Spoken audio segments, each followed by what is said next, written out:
bespoke radio for the masses. Headline edition, July 8, 1947. The Army Air Forces has announced that a flying disc has been found and is now in the possession of the Army. If the game is rigged, change the game. Game changer. I occasionally think how quickly our differences worldwide would vanish if we were facing an alien threat from outside this world. This is Fade to Black with your host, Jimmy Church, on the Game Changer Radio Network and KGRA, the Global Radio Alliance. I need your help to get to the year 1985. You are listening to Fade to Black with Jimmy Church on the Game Changer Network.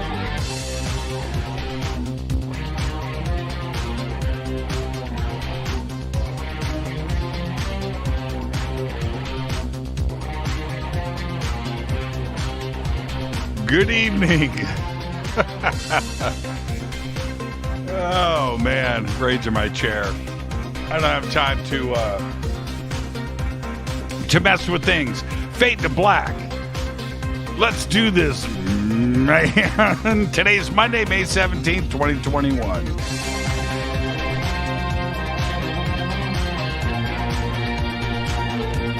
All right. Bespoke radio for the masses. Yeah, man. How you doing? How you doing? 137 days into the new year. Only 228 days left. We are live. We are live from a bunker somewhere in the middle of nowhere. That's right. A total undisclosed location, but it's beautiful.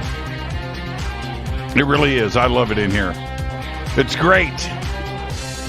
I would like to welcome everybody listening all around the world, all across the United States. Hither and thither, to and fro, back and forth, up and down, east and west, north and south, far and near. Oh, man. Oh, I thought I just saw something over my shoulder. Did you see that? I don't know. Was I? All right, I ain't touching it. For KJCR, the Game Changer Network, and KGRA, the Planet, I'm your host, Jimmy Church. What is cracking, everybody? How you doing? Man, I raised my chair. Camera's off. So I raised my chair, and which is fine. Oh, man, I've got a fan running. Can you hear it? Oh, man. Am I going to do this, or am I going to just listen to the fan? I've got a fan.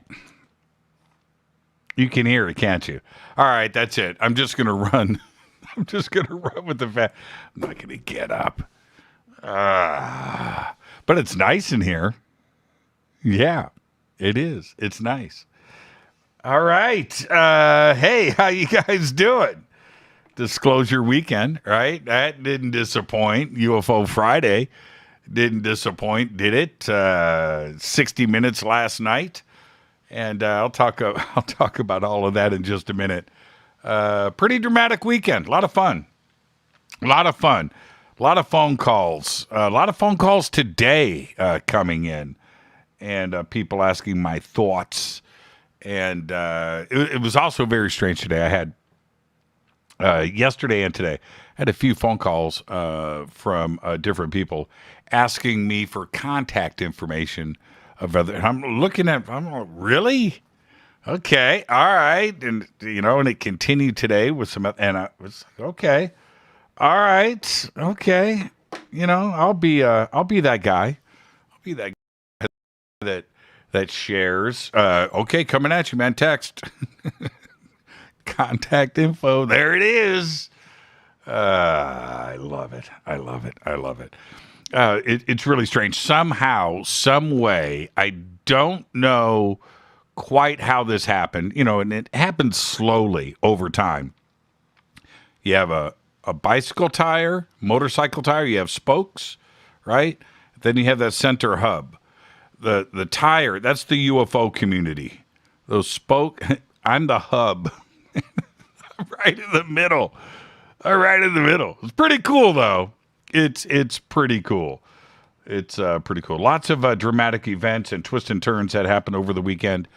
And I'm going to save some of it for later on in the week, too, as well, as the days go by, as I find out some more information and things and speak to some specific people.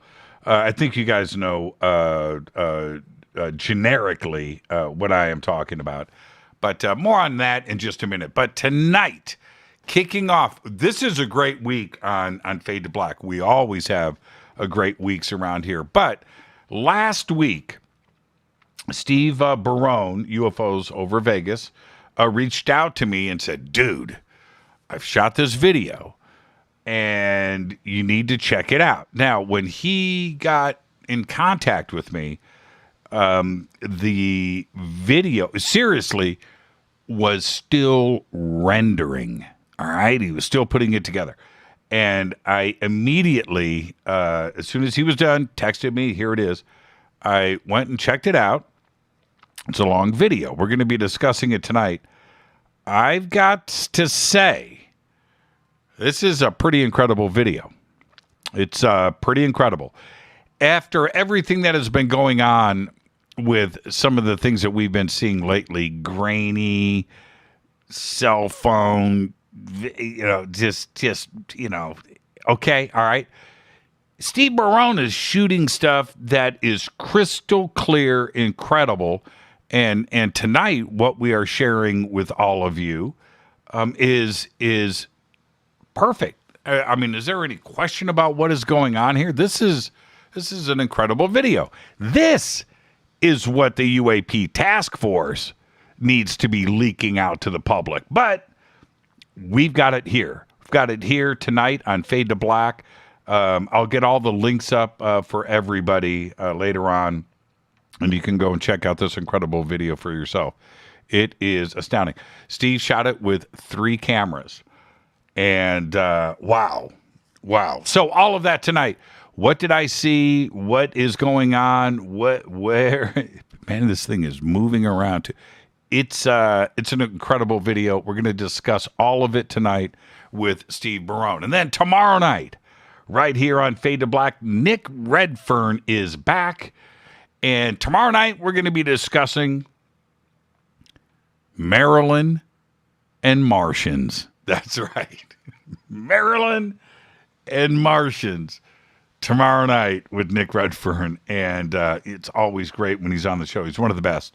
And his 2 latest books, so we're going to cover both of them tomorrow night. It's all about Maryland and Martians. And then Wednesday night, hold on to your hats, David Marler is here. And one of the great researchers, there's no question about it. He has got a library and I would almost say a document depository of the largest, maybe in the country in private hands. He's got everything there. We're going to be discussing what he has. Of course, everything that is going down right now. He has got a huge interest in all of this. And then, of course, we're going to break down the 60 Minutes UAP special event. From yesterday, we're going to talk about that. I wanted some time to go between Sunday and when I started to bring on guests to talk about this. And I am also reserving part of Thursday night for Fader Night for another very special guest, and which was supposed to be Wednesday. And then that, it was just one thing led to another. So, and I want to have Fader Night this week. I wanted to have an AMA this week. I wanted to get all of this stuff done this week. And it's not happening. And we may end up with 4 nights of 4 guests again this week on Fade to Black without a Fader Night, and another week without an AMA. And that's going to push again to next week. I'm doing the best I can. All right. It's just so much to discuss. I love this job. I love it. What a great time to be in this community. All right. So Thursday night right now is tentative for Fader night. I have this special guest that I would like to use for the whole show. Maybe we'll just do an hour, and then we'll do 90 minutes or 2 hours of phone calls. Okay? All right. That's the week. It's going to be a great week. River Moon Coffee. River Moon Coffee. All right, man, sitting up this high. My things are all in the way now, and man, that's just, I need to have things at my disposal. All right, let's just jump straight into it. We are right now, today, we're sitting at May 17th. In less than 3 weeks, I will be at the UFO MegaCon, June 6th through the 12th in Laughlin, Nevada. And if we look at the calendar, which I'm going to do in real time right here, 6th through the 12th, that's Sunday through Saturday, right? And I will be arriving. The only way that I can pull this off is I've got to get this Sunday through Saturday. I'm going to be arriving on the 5th. Okay? So I don't know when you guys are planning on getting there, but I'm going to be there on the 5th. And I've got to set up the booth and do all kinds of things. But I'm not going to arrive first thing on show day and set up a booth. I'm not going to do that. So I'm going to arrive the day before. And if you're there the day before, it's going to be great to see all of you. And the links for everything are over at jimmychurchradio.com. Laughlin UFO megaconference.com, I believe, is the website. You can go right now and get your tickets and information. It's going to be a great event, and it is truly 7 days long.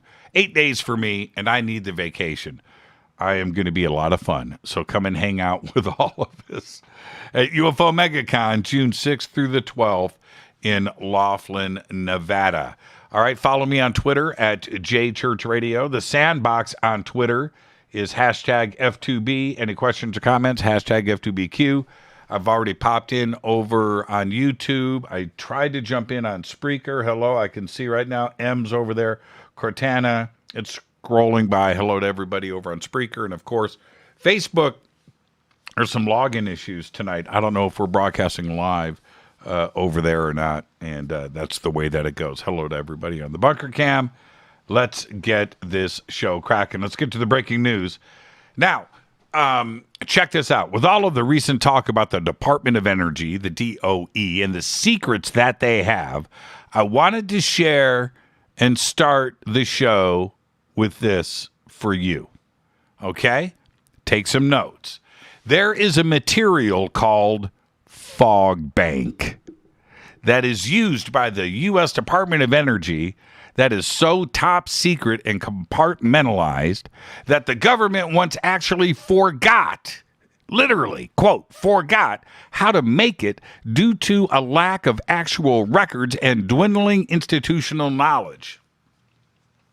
With fog bank, the material is classified. Its composition is classified. Its use as a weapon is classified. And the process itself is classified. Look it up. It's called fog bank. Australia's oldest ever man has included eating chicken brains among his secrets to living more than 111 years. Retired cattle rancher Dexter Kruger today marked 124 days since he turned 111, a day older than World War I veteran Jack Lockett was when he died back in 2002. That's right, Dexter eats chicken brains at least once a week. The Australian Book of Records has confirmed that Dexter is the oldest ever Australian man. The oldest ever verified Australian, though, was Christina Cook, who died in 2002, aged 114 years and 148 days. Christina was, that's right, she was a woman. Yeah. Well, check this out. A fully autonomous ship will attempt a groundbreaking journey across the Atlantic Ocean without, wait for it, a crew. The Mayflower 400 will travel 3,500 miles from Plymouth in the United Kingdom to Massachusetts in the United States, conducting scientific experiments during its journey. Now, all of this going down when the Mayflower 400 sets sail next month, becoming the first unmanned vessel to navigate its own way across the Atlantic Ocean. And that's insanity. It's really cool. It's a cool-looking ship, too. Let's get the show cracking. Happy birthday to today. Potty Mouth. Bob Saget. 65 years old. Enya today. She's got to be the richest woman in Ireland. She's probably got more money than Bono. Enya today is 60. Drumming great Bill Bruford today is 72. And Trent Reznor today is 56. Our dead guy's birthday today is, moment of silence, please, Bill Paxton. 1955 to 2017, died at the age of 61. Bill was an actor. He was funny. He was smart. He was intense. He was bad. He was evil. And he was loving. Sometimes all at once. His performances were all a part of our generation.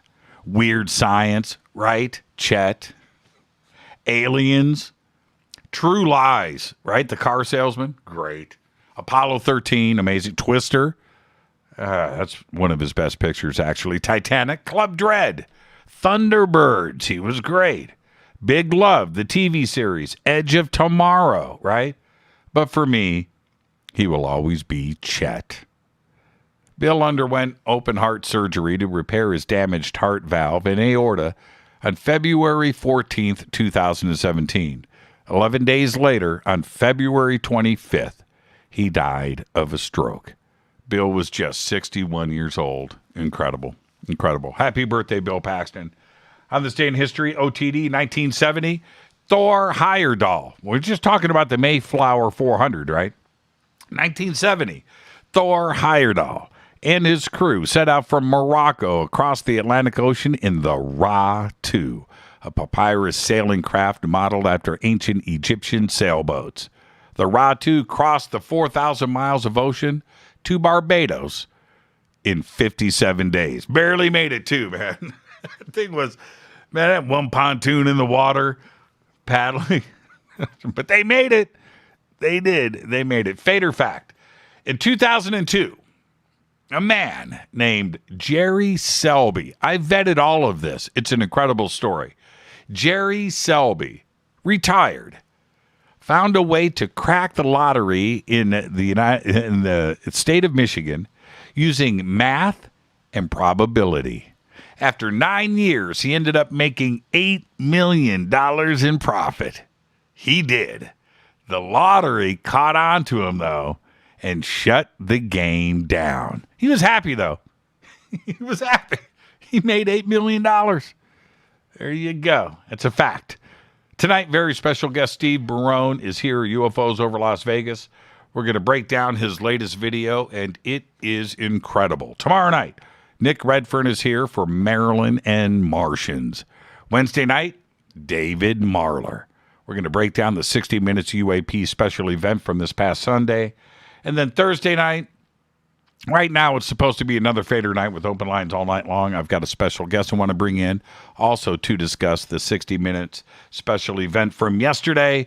We'll see how that goes. All right. All right. Now let me hit this coffee. I'm fired up. Man, what a great week.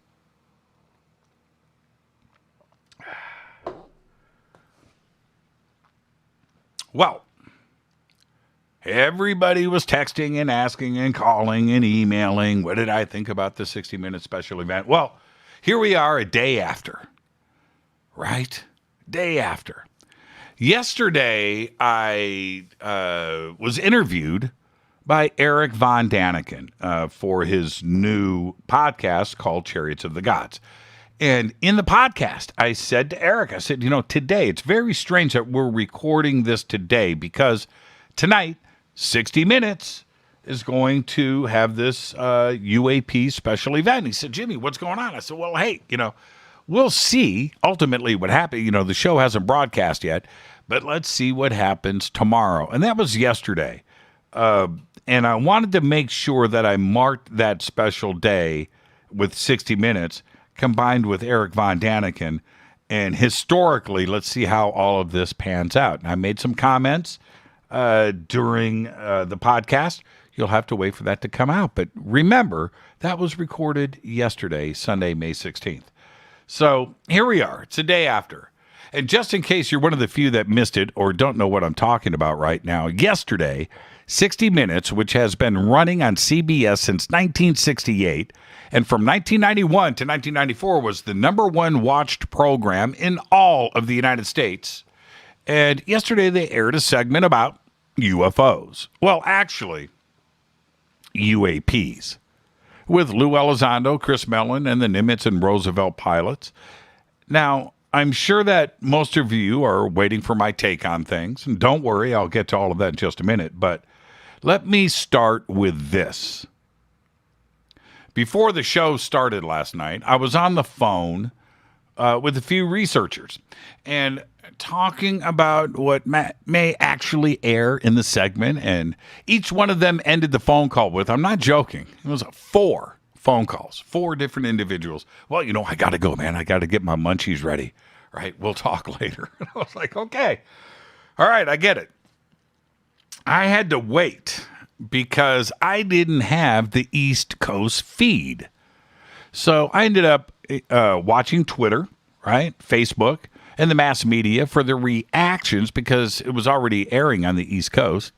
And I had to write it out for 3 hours before the 7 p.m. West Coast start time. And the first thing that I noticed on social media and the media was that the Vatican didn't collapse, right? I knew that the segment had already aired. Vatican's still there. Wall Street is still there. And nobody was jumping off of any buildings. The action on Facebook and Twitter was much the same on both platforms. And I found this interesting because it was kind of split down the middle. Half were happy, ecstatic. The other half thought that it was a big nothing burger. But everybody was talking about it. Now, I have to say that I was pretty excited. I was. And yes, I watched the entire thing without interruption. Sat from the beginning to the end. It was pretty short, actually. But first, I have to say this. I'm very happy that this is getting worldwide attention. The worldwide attention that it deserves. And last night, potentially millions of people were exposed to this story who very likely have never heard of any of this before. Okay? My concern is this. What did they learn? I think that 60 Minutes totally missed the opportunity to actually explain what a UAP is. Now, here in our community, we know. That's not the issue. But at the end of the day, does the average person now understand what a UAP is? Probably not. At the start of the segment, UFO was mentioned one time. Nothing was said about that after. Nothing about ET. The possibility that a UAP may come from outside of our solar system. No, none of that was mentioned. Instead, the focus became Russia and China, and fear, and threats. Marco Rubio danced around the subject. He never said anything directly, and neither did anyone else. Also, and for me this was huge, Lou Elizondo mentions 700 Gs. He mentions 13,000 miles per hour and what these objects could do. And he left it right there. 60 Minutes should have brought in a physicist to explain what this data really implies. But no, they just let it go. It just went and was gone. There was no challenge to anything that was presented. Normally, 60 Minutes would bring on a specialist to talk about what everything ultimately means, right? Like an off-world intelligence may be visiting Earth. That didn't happen. To speak right at the audience, that didn't happen. It happened in the segment that was right before that with Anderson Cooper. They had all the sides of the facial recognition software debate representing. Everybody was there. And that was an awesome presentation. They didn't do that with the UAP segment. When the UAP segment wrapped up, I thought to myself, that's it? You know, they only presented one side. They presented this military side. They didn't talk about ETs, UFOs, intelligence, planets, the solar system, what could be out there, what could be visiting Earth.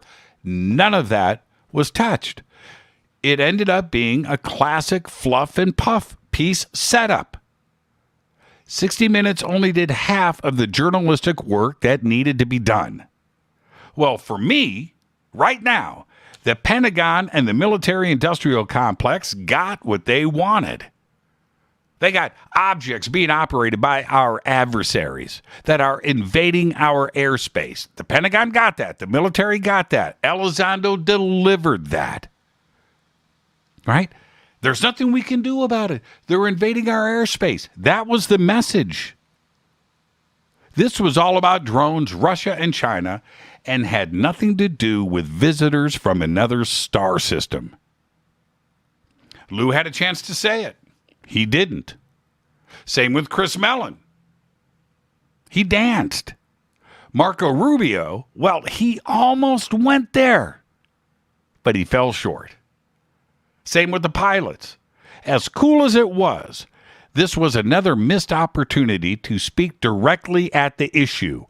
Are we being visited by an extraterrestrial intelligent civilization, and what does our government know? See, it's really not that hard to say, is it? I'm your host, Jimmy Church. This is Fade to Black. Tonight, right here in this program, Steve Barone, UFOs over Vegas. He's got a new video that was shot last week. I'll post up the links for it. You can go and check out everything. This video is what the UAP task force needs to be checking out. This is what the Senate Intelligence Committee needs to see. Follow me right now on Twitter at JChurchRadio. Email is jimmy@jimmychurchradio.com on the Game Changer Network and KGRA, The Planet. I'll be right back with our guest, Steve Barone. Stay right there.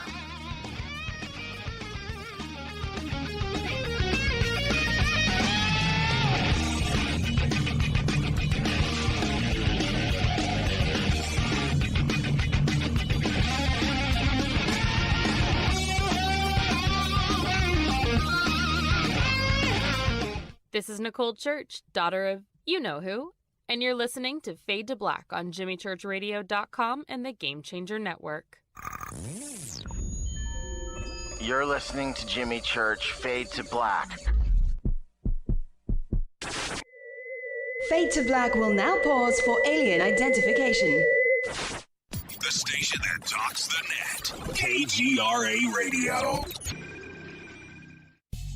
This is Jimmy Church, and I'll be at the UFO MegaCon this June 6th through the 12th, 2021 in Laughlin, Nevada. The Laughlin UFO MegaCon is unique. It's 7 days of education and disclosure. It's unlike all other UFO conferences. The Laughlin UFO Mega Conference specializes in bringing you new people, offering new information and disclosure. All of this is offered at prices so low you can actually afford to be there. For instance, 7-night hotel packages, 1 or 2 people, start at just $320 inclusive. Education and disclosure is why the Laughlin UFO Mega Conference exists. Join us for all 7 days, or a half a week, or just a day or two, but join us. Go to LaughlinUFOMegaConference.com. Register now. The only thing keeping you from being with all of us is you. Just go to LaughlinUFOMegaConference.com.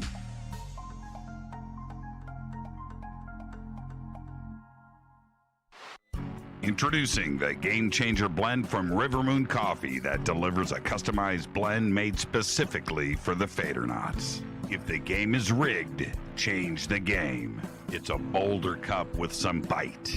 Game Changer is the coffee of choice for those that prefer an organic dark roast that is slightly lighter and milder, but it's still dark. with wild notes of pecans and chocolate with a rich, balanced, full-bodied cup that is roasted to perfection for a great coffee to start your day, as an after-dinner coffee or anywhere in between. Artisan, small batch roasted to perfection. USDA certified organic, all River Moon coffee is freshly roasted and packaged in the USA.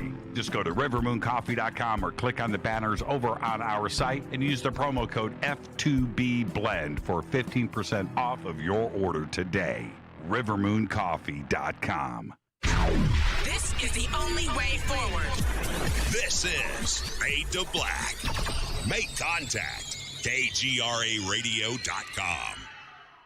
This is Jimmy Church of Fade to Black, and you can get our podcast for just $2 per month. All you have to do is click on the podcast banner over at jimmychurchradio.com. Hi, folks.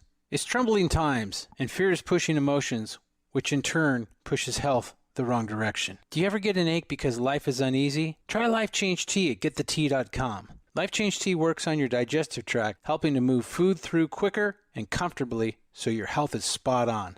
Life Change Tea may not help with world issues, but it will help with your digestive issues.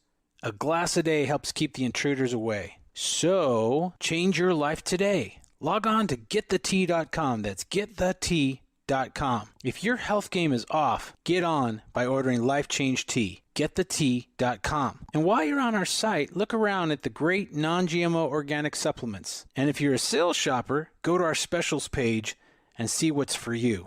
I've been drinking the tea for 12 years and I'm sure glad for its health benefits. Again, that's gettheti.com. Gettheti.com. The tea that makes you go.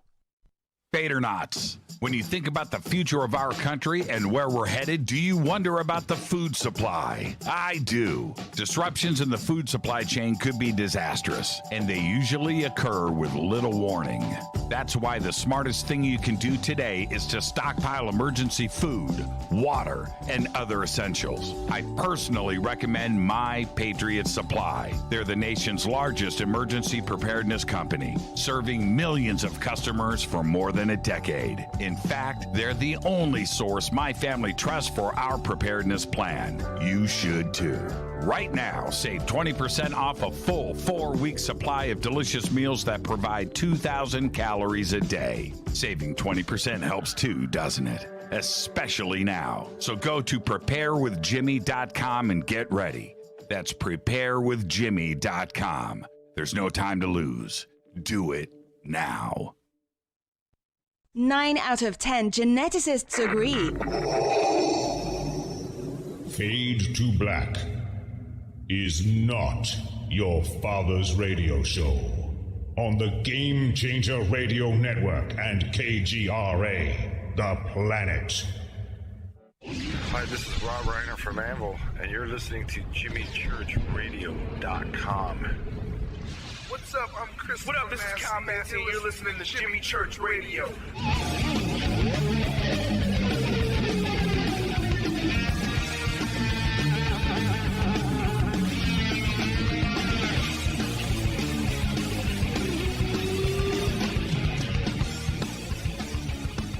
All right, welcome back. Fade to Black. I am your host, Jimmy Church.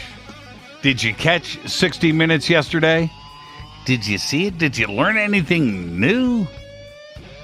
Well, the rest of the world did, if they understood what was going on. For the UFO community, well, you know, we've been covering all of these events in detail for so long that, you know, yeah, it was great to have it out there. Did we learn anything new? Well, the wing pilot, you can't say a wingman, the wing woman, Alex, was pretty cool. She was pretty cool.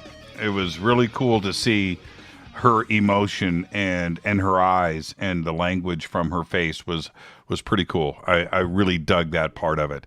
But anyway, tonight, Steve Barone is here. And I'm being serious when I say that this video that Steve shot, we've been watching all these grainy videos, these things. I don't want to see another. If I see another cell phone video shooting a frigging monitor on the deck of a ship, if I see one more, I'm going to lose my mind. I'm really, I mean, that's the best we can do. Oh, the speculation behind it. Not Steve. Not Steve. Oh, no. Now, we're going to be sharing this footage with you tonight. I've got the links up in social media now, so you can go and look at the video and watch it as we discuss it. It's a long video, and it's in 3 sections. We'll discuss all of that tonight. Steve does live, of course, in Las Vegas, Nevada. And back in 2011, he talked about this the first time he was on the show with us.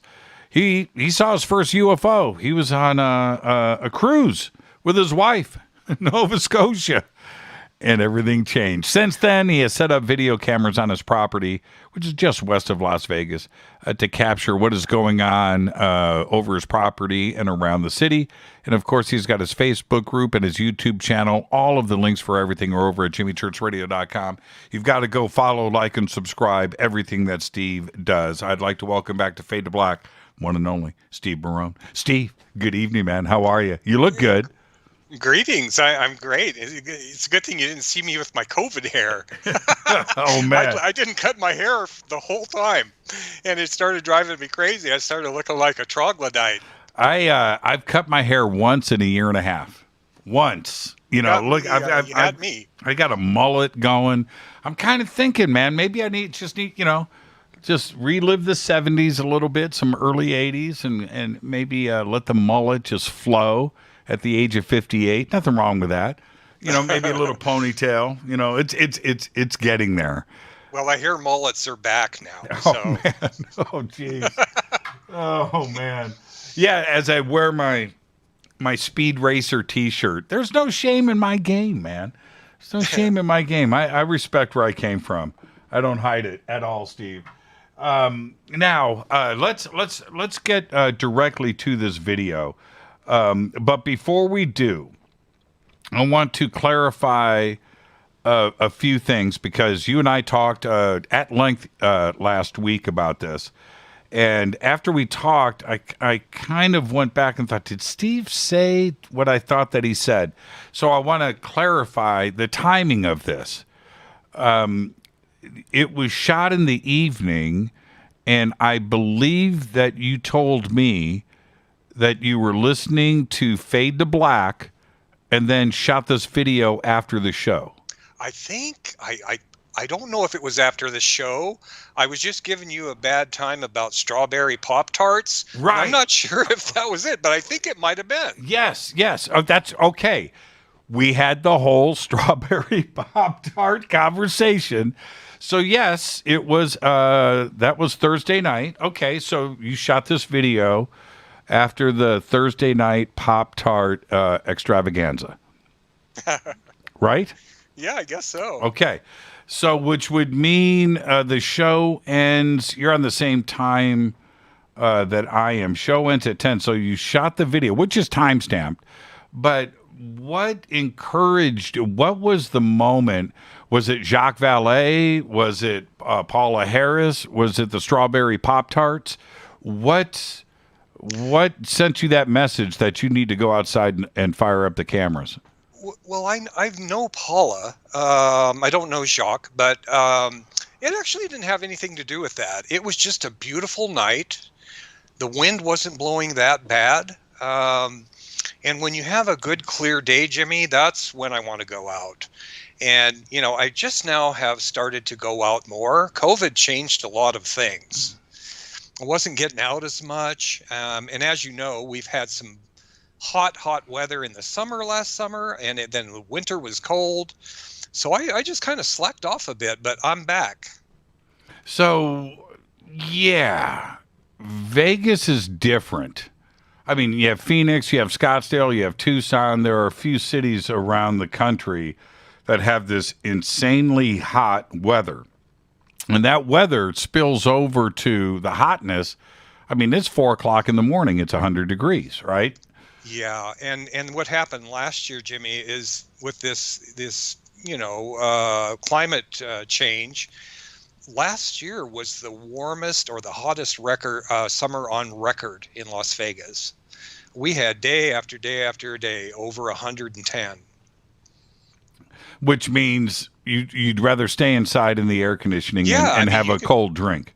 Yeah, you could be outside at 10 p.m. and it's still 106 degrees. You know, it just gets old after a while. It's insane. And most people, unless you've been to Vegas in the summertime or Scottsdale, or Tucson in the summer, you don't really understand what we're talking about here. You walk outside, it's midnight, and the temperature hasn't dropped. It's a crazy thing to go through. It is. Now, okay, so last week, you just decided to go out, not because you felt a vibe or Jacques Vallée or whatever, or strawberry Pop-Tarts. It was just a beautiful night in Las Vegas, and you wanted to take the gear out.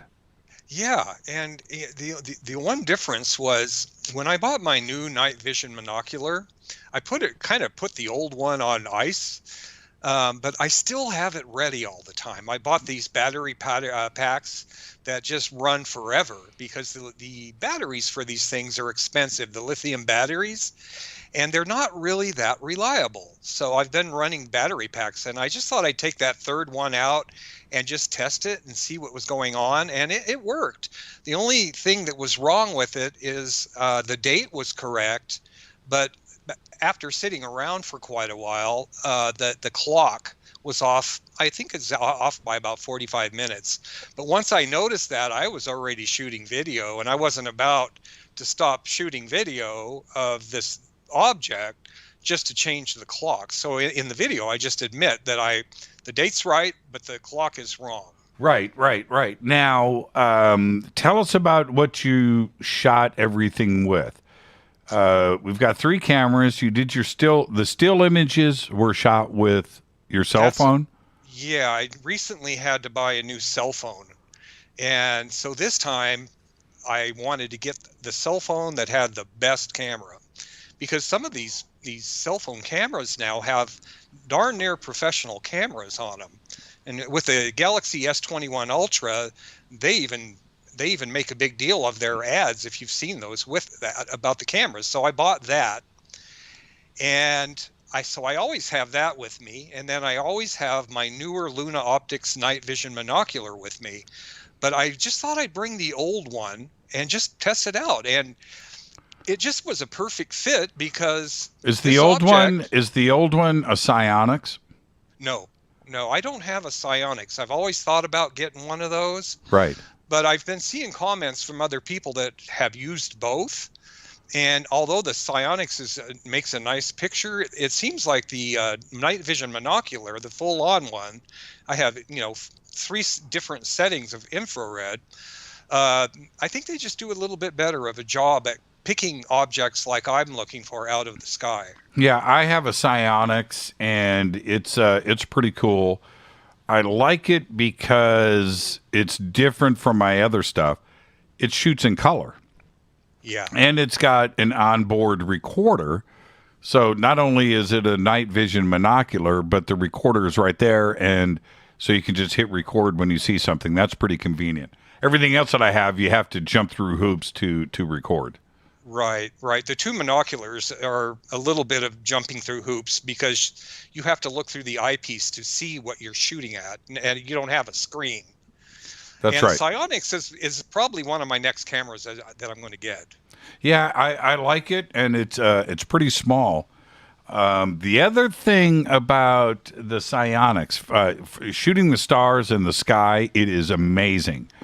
But if you're out with a group of people at a party or in the dark, or in a really low light nighttime situation, that thing shoots like it's 12 noon. Right? Yeah, that's great. I've seen the video. Yeah, it's crazy what you would think you're shooting in the daytime. It's not right. You can't get away with anything in the dark on that. No, everything is visible. And is the model the Aurora? I think that's Psionics Aurora, right? Yeah, I don't have it here in the bunker with me right now. It's in my what do you call your go bag in my backpack with all of my gear. No, I've got an audio recorder, flashlight, spare batteries, battery chargers, my military night vision goggles, all of that is in one backpack, and I can just grab it and go, and I know that everything is in there. Tripods, that's awesome. Everything is in there, just in case.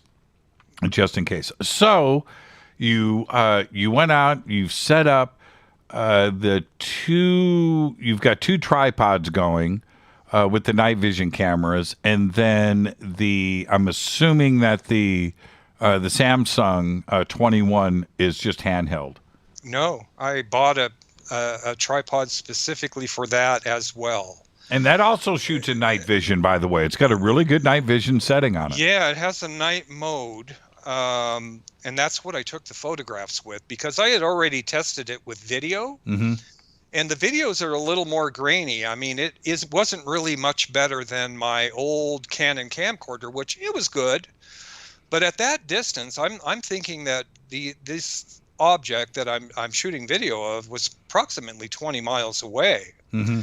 And I had already tried the night mode on that camera, and I was very impressed with it because you're getting a pretty clear photograph.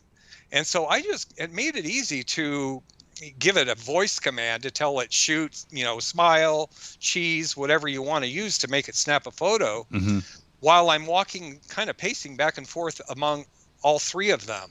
Yeah, because now as we get into this video, you are spinning plates, right? You're spinning plates. You got to keep everything spinning at the same time. The object is moving.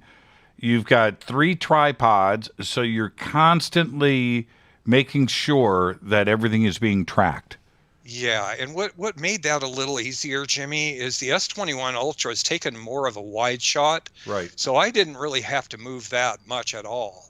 The 2 monoculars, I just had to make sure that I got them moved before it went off screen. And I think it might have happened a time or 2, but it was amazing. I mean, the thing was just so slow. I didn't really have to move anything very much. Now, let's get to the moment here. So you decide it's a nice night. You head out. You're setting up all of your stuff. What happened first? The setting up of the gear, or did you see the object first?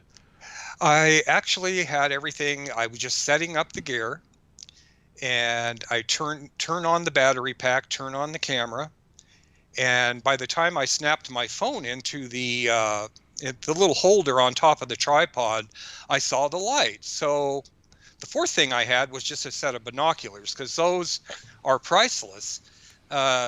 You can tell real quick if something's an airplane, a helicopter, or something like that with the binoculars, because you get a nice clear picture. You see the red flashing lights, and okay, I don't need to worry about that. Well, on this, it was just a solid white light. And I know the photographs make it look yellow, but that's probably something to do with the night mode on that camera. Right. But it's just a bright white light. And so I thought, wow, sometimes it's hard to keep up with something with just 1 camera or 2 cameras. But in this case, it was the perfect time. I think I probably made a pretty good choice by deciding to bring that out that night, because I had never, ever shot anything with 3 different cameras. Yeah, this is pretty incredible. And the movement of the object, which we're going to discuss at length here, and what it does is pretty astounding. And for me, which I said to you, Steve, and we'll get to all of this tonight, the ending of the video is just as dramatic as everything else that was shot.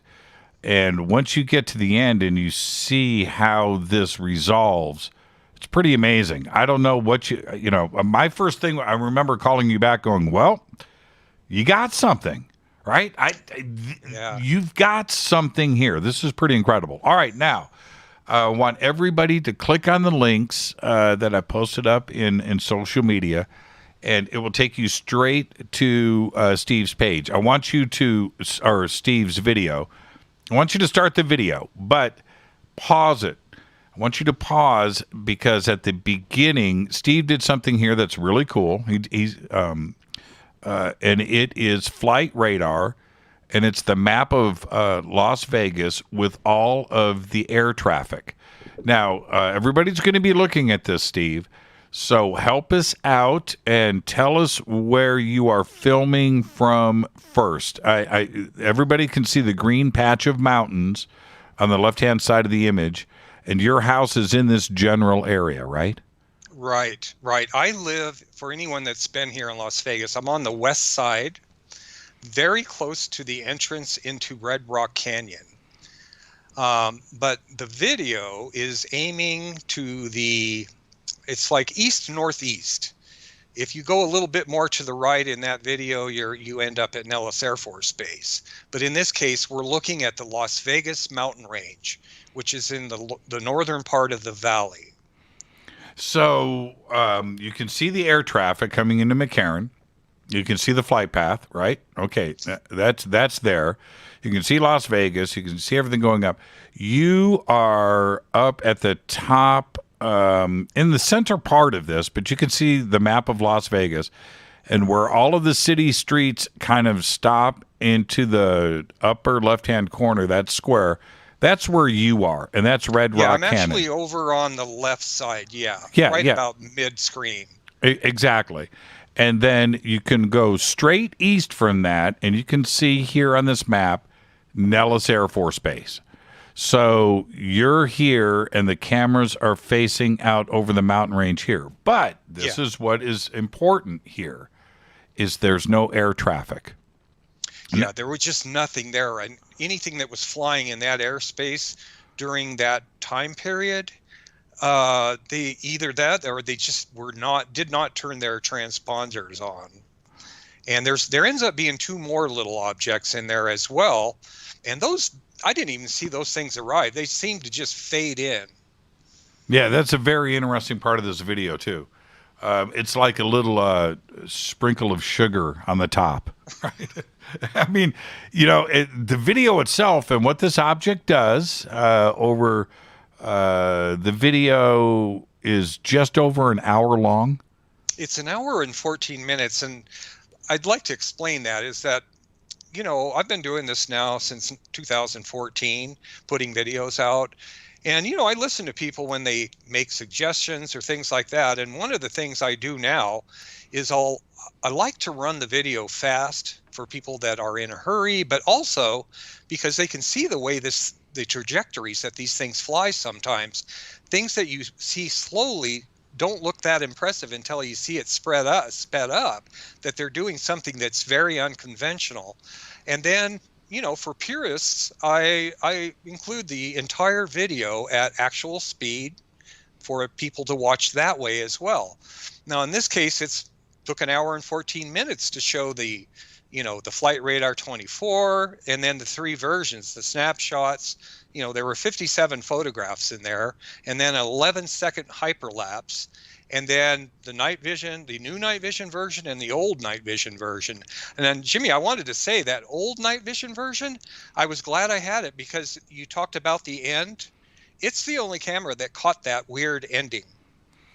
Now, everybody can go ahead and start the video. When you go through the flight radar section of the video, I think it is very important to know this is time-lapsed, of course, but you can see the timestamp and what is going on here over the area. There's Nellis Air Force Base, and there is nothing there through this entire... Only one plane comes through that entire time, and it's flying north to south. Yeah, and UTC time is 7 hours later than Vegas. So when I have to want to show that time period, I'm starting out showing time from the next day at 3 in the morning, a little after 3 in the morning. That's actually 8 o'clock Las Vegas time. So you add 7 hours. Yeah, it's very cool that you've got this set up. Now, the first section, we've got about 3 minutes before the break. The first section of this is your Galaxy S21 Ultra. And tell us about how you took these images. Yeah, like I said, I just put it on a tripod. I already had tested the night mode, and I really liked the way it took pictures. So I just had it on there, and every time I'd get back to the camera, I would not touch it because it shakes, and I don't want anything blurry or shaky. And I would just tell it, you know, I think I kept changing. Cheese, smile, shoot, and then over and over again. And I didn't know how many times. I counted it just earlier, and it was 57 photos that you'll see.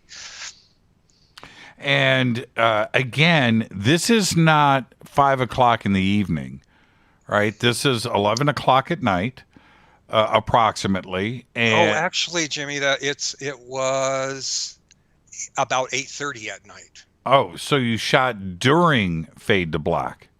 Yeah, I think I missed the last part of the show. You made me laugh so hard on the Pop-Tarts. Okay. But I just didn't want to miss anything. But what I want to everybody to understand here, this is shot in night mode, right? On the S21. Yeah, night mode for the photographs, and then both binoculars. One of them was using infrared, and then the older one was just using what it's always had. So you had 3 completely different ways to look at it. And as we're looking at it here, the S21, this photo montage, this is 50 plus images. This is not in the middle of the day. If that's what it looks like. This is at night, in night mode, and we are looking directly east, and this object would be somewhere in the area over Nellis Air Force Base. Yeah, it would be just west of Nellis, up closer to the mountain range. Which you can see in the background. Yeah. You can just see the mountains there. And these 52 images are over the 1 hour period. Yeah. As a matter of fact, there was a point there where I noticed that they started fading away, the object. Yes.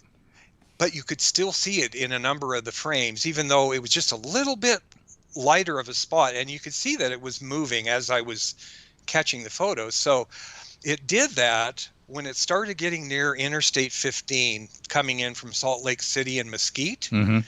And you just couldn't see it again. And then all of a sudden, when I cut it off, that's why I cut it off and put it in hyperlapse. I was hoping to catch something there. And it was only 11 seconds, but it was a pretty neat 11 seconds.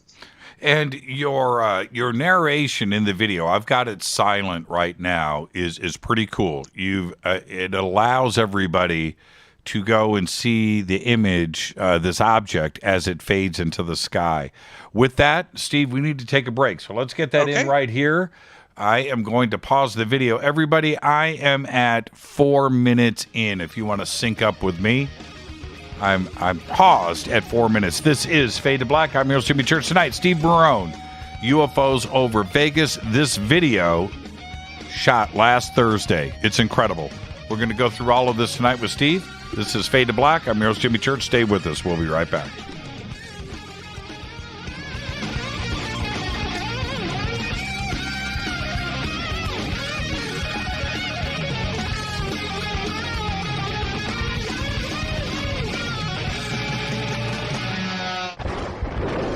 This is Fade to Black with Jimmy Church on the Game Changer Radio Network and KGRA, the Global Radio Alliance. This is KGRA Digital Broadcasting Station, Salt Lake City, Utah, Van Buren, Arkansas. This is Billy Carson with ForbiddenKnowledge.tv.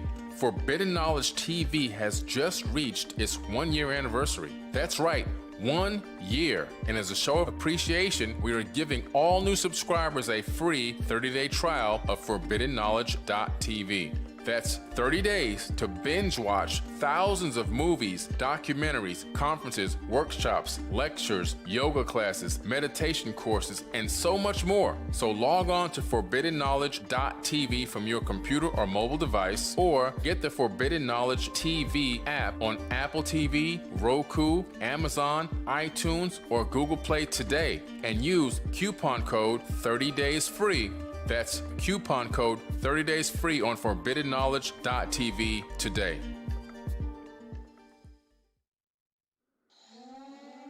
Listen, I know, and you know, that you've always wanted your first crystal skull. Or maybe you're a collector just like me, but you just don't know where to go to find the real thing. Then I met Carolyn Ford over at EinsteinTheCrystalSkull.com. Carolyn is the guardian of Einstein, one of the most respected ancient crystal skulls in the world. All of her unique skulls have been imprinted sitting with Einstein in his sacred lodge and are carved from the finest gemstone and materials. Imprinting is the process of receiving the ancient wisdom from the master skull or master computer. Einstein, the ancient crystal skull. To see Carolyn's current collection of crystal skulls, just visit her store at EinsteinTheCrystalSkull.com or click on the banner over on our site. Don't forget to use the promo code Jimmy at checkout to receive 10% off of your order today. That's promo code Jimmy. Finding your first or next crystal skull is easy. Just visit EinsteinTheCrystalSkull.com. When you take the beans from Central America with dashes of Indonesian and African mixed in and then roast it to the dark side of fade to black, you create the ultimate brew of fringe. Introducing the Fade to Black blend from Rivermoon Coffee. Yes, Rivermoon's darkest customized roast was created for the love of Fade to Black. The alchemy of masterful roasting and smoking the beans is in every sip of this full-bodied, dark Java. I need my coffee dark, deep, with distinct bittersweet chocolate highlights, just like the bunker. Leaning further into the darkness of the roast is Fade to Black blend from Rivermoon Coffee. Just click on the banner at jimmychurchradio.com and use the promo code F2BBLEND for 15% off of your order today. Hello, I'm Katie, and you're listening to my main man, Jimmy Church, on jimmychurchradio.com. Hi, this is Ray Hobbs here, repping the planet, and you're listening to my good friend, Jimmy Church, Fade to Black, on the Game Changer Network and the KGRA digital broadcast station. This is Toby Kebbell. You're listening to JimmyChurchRadio.com. Don't hurt me, Jimmy. I'm only little. Hey, I'm Adrian Grenier. And this is Ari Gold. We're the Honey Brothers. Yes. We're also Honey Brothers. Hey, I'm Adrian Grenier. And I'm Ari Gold. We're the Honey Brothers. And you're listening to Jimmy Church. The Revolution. This is Jimmy Church of Fade to Black, and you can become an official Fadernaut by just going to our membership section at jimmychurchradio.com. Hello, this is Serena Wright Taylor from Conscious Life Expo, and you're listening to Fade to Black with Jimmy Church, who holds the Lucky Pony record for the best astrological chart since 1963. True story. This is Micah Hanks of the Gralien Report, and you're listening to Jimmy Church on Fade to Black, across the globe on the Game Changer Radio Network and the one and only KGRA Radio, The Planet.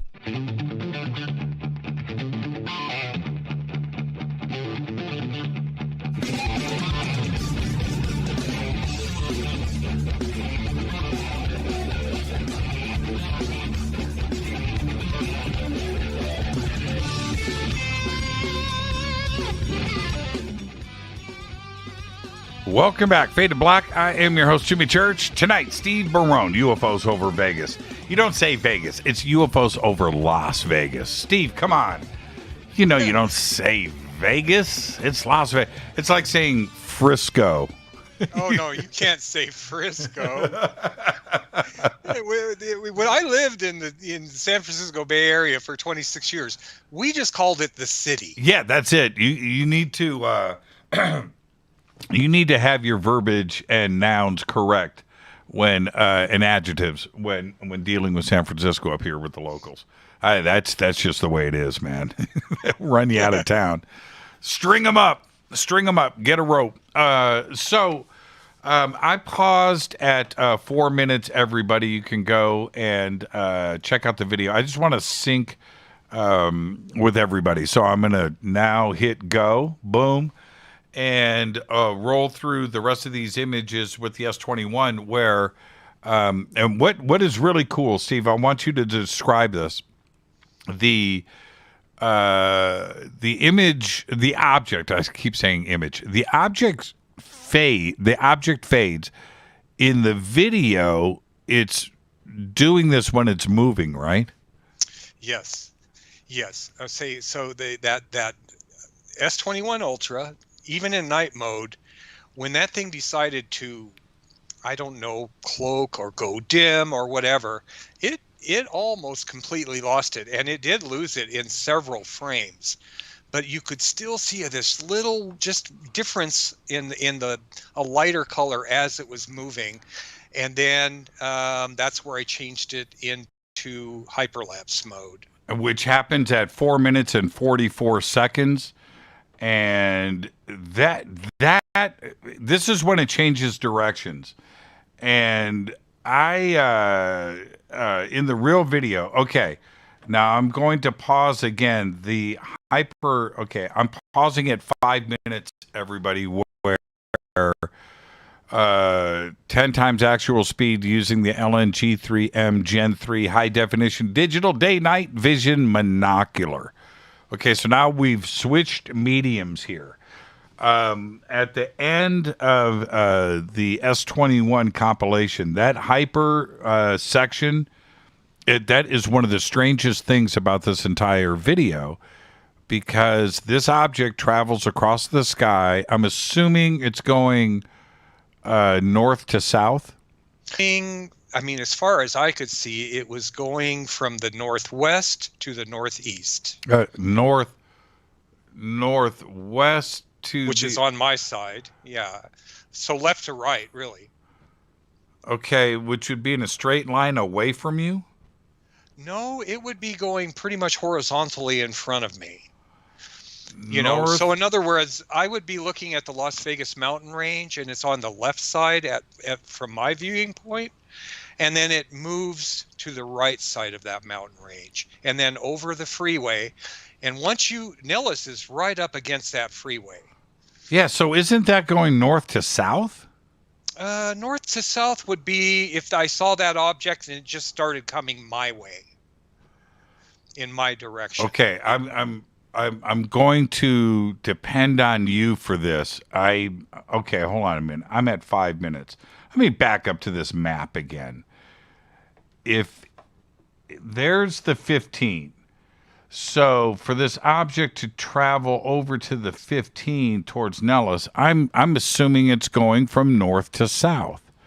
You are looking from west to east from your home, and this object is going down towards the 15. Yeah, when I start out, Jimmy, I'm on the west side of the city, and I'm looking to the northwest. That's where that begins. And then it starts moving to the northeast, where Nellis is. Nellis is northeast of me. It's like east-northeast. Where did the object start at? It started right up in the center of the Las Vegas mountain range, up above that. If it was above there. It could have been on this side of it. You know, it's hard to judge distance. I mean, I can tell if it's close or farther away, and usually they are farther away, but I can't always tell how far away it is. Okay, but so for starting in I don't want to confuse the audience here. For starting in the mountains that are north of Las Vegas, north of Nellis, and this object ends up over the 15, that is going south. Yeah, you could go south and still end up over the 15. Because it goes south, the 15 does. But at that point, that's where it comes into Las Vegas. Nellis is one of the first places you hit as you're coming in from, Mesquite, Nevada, or Salt Lake City. Right. Yeah, and it's just a kind of Vegas is a little bit weird. When you're looking at Vegas on a map, north isn't exactly where you think it is. It's the streets are pretty much a grid, but they don't actually run north and south. And that makes things a little bit confusing for people when they're looking at a map, because true north from me would be going over the La Madre Mountain here, and if I went straight north, I'd end up at Area 51. But that wasn't even in the picture. in this anywhere near. Okay, but the orientation, this object is over the mountains that are north of Las Vegas in the gray area here. Yeah. And then Nellis Air Force Base is south of the mountains, and just south, it abuts up against the 15. Yeah, that's a pretty good description. Okay, so for everybody looking at this map and watching the video, listen to me. Listen to me. Okay, so now let's get back to the start of the night vision camera video footage. That starts basically at 5 minutes, and I'm starting the video now. And this was at the very beginning of everything. And it looks to me, Steve, that this object, although appears stationary, it is actually moving. Yeah, it is. And I began each of those night vision monocular versions with the whole video at 10 times actual speed. So you do see it moving. You'll see that when we go into the slow version or the actual speed version, that it almost looks like it's just standing still. And were you able to see, I mean, there's no aircraft lights here. There's nothing flashing. There's nothing like that at all. And that type of object doesn't garner any interest from you or anybody else, right? No, I mean, it's just another light in the sky. And, unless people are doing what I'm doing, it probably go anywhere it wants without really, gathering a whole lot of attention until it maybe gets very bright. Right. And at that time, they might get more attention. So right at the 6:15 mark in this video, it fades out at 6:10 and then comes back in and is certainly traveling. You can see the lights over Nellis, and you can see the freeway now, which is at 2034 in the video and 640. 6:35 in the YouTube timeline. This is pretty incredible. Yeah, once I got going, I thought, how lucky am I, to be out here on a beautiful night, and all of a sudden I chose to bring a third camera. It was just icing on the cake. And now this is when the other object. Okay, let me pause. Everybody pause right at 7 minutes. I'm going to back this back up. This is this section of the video, which is, again, at 7 minutes. Strange stuff starts to happen here. Another object at 7:05, you can see it on the left. Another object shows up. When the other object shows up, the object you originally are filming puts on the brakes and goes in reverse, doesn't it? It seems that way. I'm not 100% on that. Because you're looking at the sky. I mean, the funny thing is what I was really watching for at that point is, where did that come from? Right. Because I never saw it enter the screen anywhere. And, just a few seconds later, we're going to have another one pop in. It's a crazy part of this footage, and I was watching it, and for a second there, Steve, was it the other object the way he was filming? Was it what's going on here? I had to watch it through completion, but this object, which is obviously traveling at a pretty good clip across the sky, suddenly changes directions. And when it changes directions, at that moment, this second object appears. Now, I'm at 7:05. I'm hitting start, and this is where it gets interesting.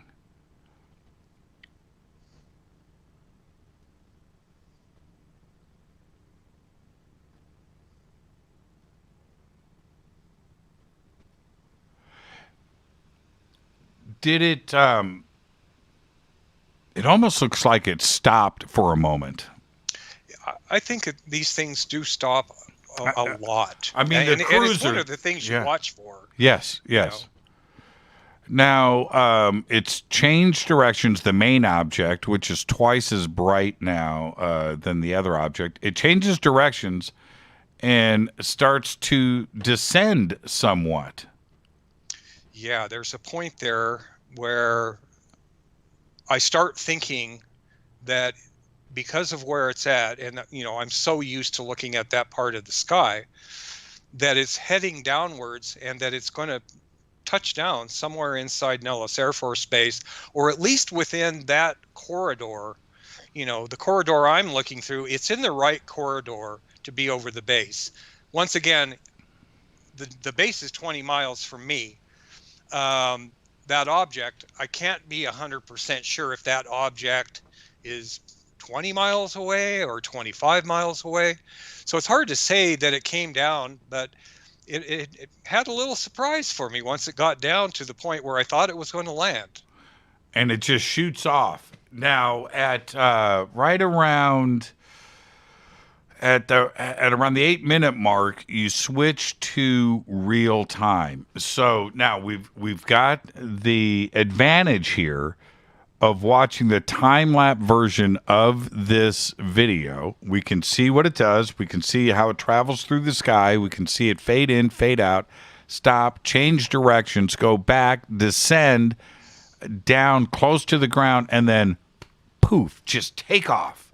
Yeah, and that'll be in that final version. I think what happened was I was tending to all three cameras, Jimmy, and on the night vision version, it didn't catch that, where it went all the way to the left, what you were talking about. And that's why it kind of got cut off right there, because it just ended up right there, and I didn't get any more footage from that camera. The other thing I want to tell people, just in case they don't know, is neither of the night vision binoculars records audio. So when I get these things inside and start putting the video together, that's when I put in all of the testimony and that sort of thing. Now, to be clear, this is some of the first things that I asked about, wondered about, and checked out. This object does not have a transponder on it. It does not show up in the flight radar data for this timeline over Las Vegas. Here it is in real time. I am now sitting at the 10-minute, 15-second mark in the video. This object is clearly right there in the sky, and it's not showing up on radar. It's not anything that should have a transponder on it. If it's Air Force related, Nellis Air Force related, government related, it would have a transponder on it. Right. And Jimmy, it looks bright. I mean, I know I'm not looking at the video because I'd have to turn my sound off here. I wouldn't hear you. But the reason it looks so bright is that it's a light magnifier. That thing, just looking at it at your eyes, it could have been a star. You didn't know. I have to watch and make sure it's moving, that sort of thing. Even the Galaxy S21 Ultra, it wasn't as bright as it looks in there, but that's why that thing takes such nice photos. It's enhancing the photo on its own, just to make sure that you're going to see everything that's there. It's incredible. Now, were you able to discern? This is the obvious question, Steve. Were you able to see a shape of any kind? No. Actually, I should say yes. It was a perfect round circular light is all. But I didn't see actual structure. Now, what about here with the night vision? It's picking up the fluctuation of the light intensity. But what were you seeing with the naked eye? Was it just perfectly stable? Yeah, it looked like it could be just a white light in the sky. Not a big deal. Let me put it this way. This might help explain. When I moved into this house, we bought the house in 2011. I never saw a UFO here until 2014. Because I wasn't looking for them. They were here just like they always are. Mm-hmm. But, you go out in Vegas, and I know you've been here many times. We have a lot of air traffic, a lot of helicopters, a lot of airplanes. And then, of course, we have light pollution.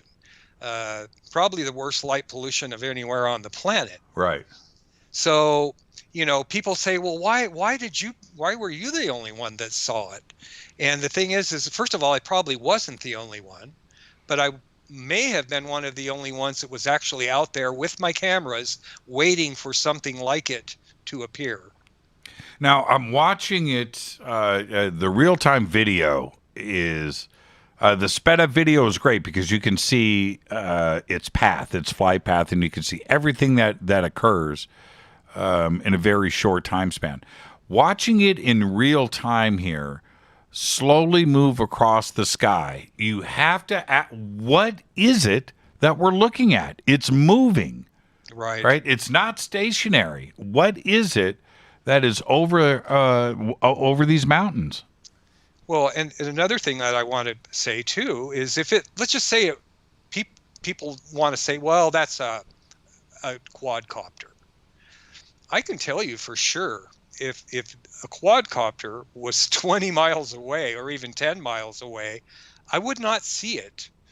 I've seen them in my own neighborhood, people running their own little quadcopters in the neighborhood. And once it's about a mile away, it's already kind of hard to see. Well, there's that part of it, but the other part is it's not going to stay airborne for an hour and 15 minutes. Well, it wasn't a whole hour and 15 minutes. That's just the whole 3 videos, but it was well over 35 minutes or so. Right. And a typical battery on a quadcopter is about 17 to 20 minutes. On a good day. Yeah. Now, on a good day. And then you also have to account for how high up it was. This thing, and now, do you have any guesstimate? That was my next question, at altitude here? Well, oh my gosh. I'd have to know how far away it was. If it was 20 miles away, though, Jimmy, let's just say 10 miles. Just cut that in half. And it was still visually higher than the mountain. It must have to be probably 5,000 or 6,000 feet above the city. Right. And so the real-time video where it starts out directly above the street light that is there, and you can use that. It's great because you have your positioning. It is now completely to the right of that, and it is visually moving. It's moving. Yeah. If possible, I always try to get something on the ground in the video, right, so that you do have some sort of reference. This is it's pretty freaky to watch in real time. It's just sitting there. Yeah, it's just very, very slow. It's not really, I don't think it's trying to get anybody's attention. It's just, I don't understand why it is so slow. And that's where you get people saying, well, it's a helicopter, or when it stops. Yeah, helicopters can stop, but they don't do this. No, you would also have flashing lights. You would have strobe lights on it. There would be things that would indicate any of that. But why would a helicopter, let's just be straight here, why would a helicopter be over the mountains by itself in a perfectly stationary position and move like this slowly over Nellis Air Force Base? Yeah, Jimmy, both of those night vision binoculars, even the old one, do pick up some color. And, when you see red or green on something, it'll pick it up. Yeah, it definitely does. It definitely does. I've seen it. One of the things that I've said this so many times, Steve, when I'm out doing sky watches and I'm looking at objects, the second I see anything that is terrestrial, right, flashing light, whatever, I'm off it. I'm off it. I'm not. Right. I'm not interested in that.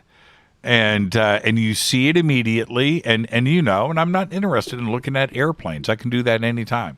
I want to see this, and this is incredible. It is now moved.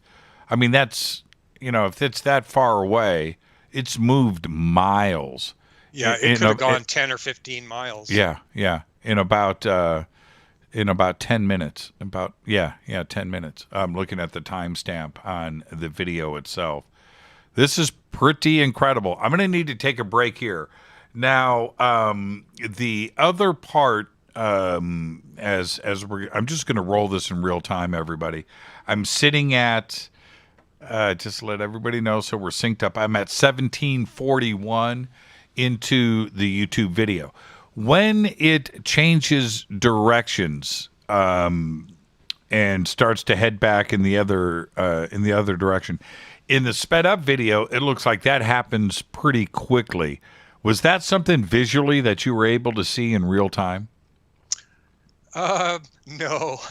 But I always take like a mental bearing of where it is, like where it began. Like you did the same thing. You said when it began, you could look above that one closest street light, and it was right there, basically above that light. So I get my marks that way when they are moving very slowly.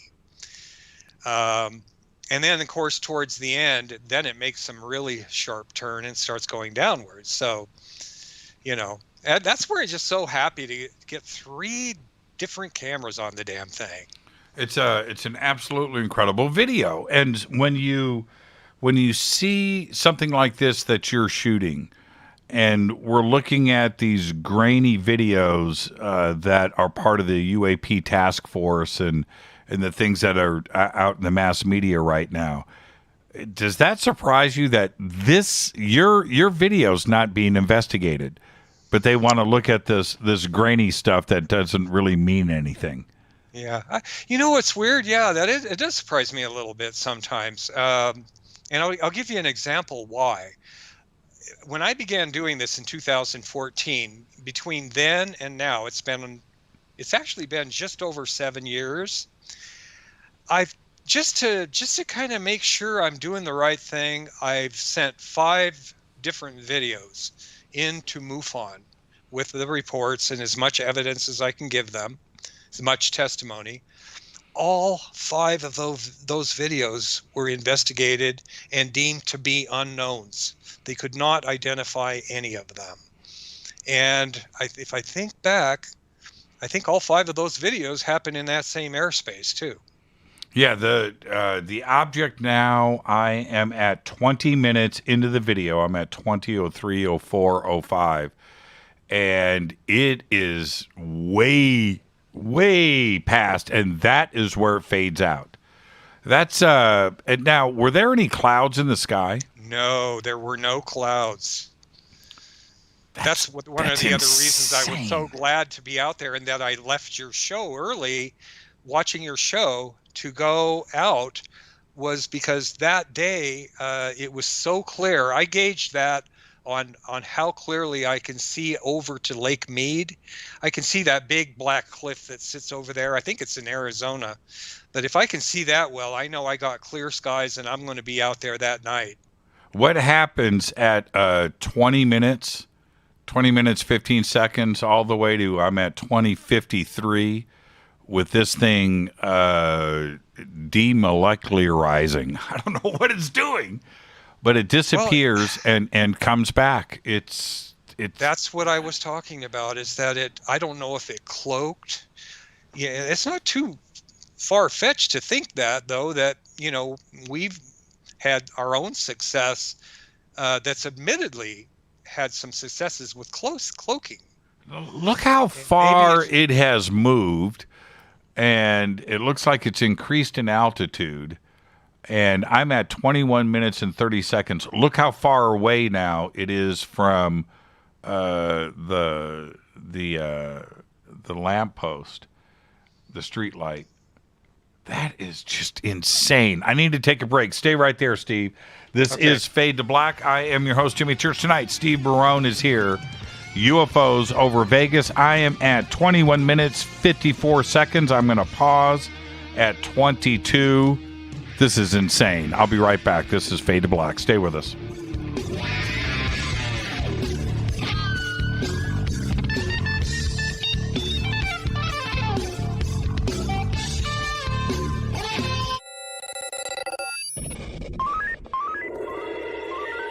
Way out here, we listen to Jimmy Church. You're listening to Fade to Black. Always on the edge of the hottest alternative talk. Jimmy Church with Fade to Black. KGRAradio.com. Get that mis amigos? Yo soy Mario Carson, el tiburón, y los invito para que escuchen a mi buen amigo Jimmy Church Radio. ¡Claro que sí! Do you want to be an official Fadernaut? Of course you do. This is Jimmy Church of Fade to Black. Just go to our membership section at jimmychurchradio.com. This is Jimmy Church, and I'll be at the UFO MegaCon this June 6th through the 12th, 2021 in Laughlin, Nevada. The Laughlin UFO MegaCon is unique. It's 7 days of education and disclosure. It's unlike all other UFO conferences. The Laughlin UFO Mega Conference specializes in bringing you new people, offering new information and disclosure. All of this is offered at prices so low you can actually afford to be there. For instance, 7-night hotel packages, 1 or 2 people, start at just $320 inclusive. Education and disclosure is why the Laughlin UFO Mega Conference exists. Join us for all 7 days, or a half a week, or just a day or two, but join us. Go to LaughlinUFOMegaConference.com. Register now. The only thing keeping you from being with all of us is you. Just go to LaughlinUFOMegaConference.com.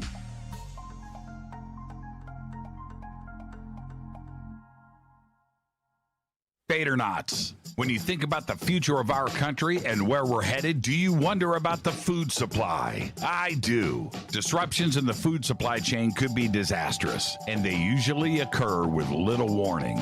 That's why the smartest thing you can do today is to stockpile emergency food, water, and other essentials. I personally recommend My Patriot Supply. They're the nation's largest emergency preparedness company, serving millions of customers for more than a decade. In fact, they're the only source my family trusts for our preparedness plan. You should too. Right now, save 20% off a full 4-week supply of delicious meals that provide 2,000 calories a day. Saving 20% helps too, doesn't it? Especially now. So go to preparewithjimmy.com and get ready. That's preparewithjimmy.com. There's no time to lose. Do it now. So, you love talk radio? Then you'll love TalkStreamLive.com. TalkStream Live is always on, 24/7, with the best streaming talk shows. Find your favorite talkers and discover some new ones. It's free, readily available online or on mobile with any smartphone or tablet. Finding your favorite talk shows all in one place has gotten a whole lot easier. Just go to TalkStreamLive.com. Be sure to download the free apps from Google Play or the iTunes App Store. You listen to us, and we listen to you. And so does the CIA. KGRARadio.com. You are listening to Fade to Black with Jimmy Church on the Game Changer Network. Oi, oi, I'm Reese Evans. You're listening to Jimmy Church. This is Revolution. The revolution will not be televised. The revolution is on radio. Ciao.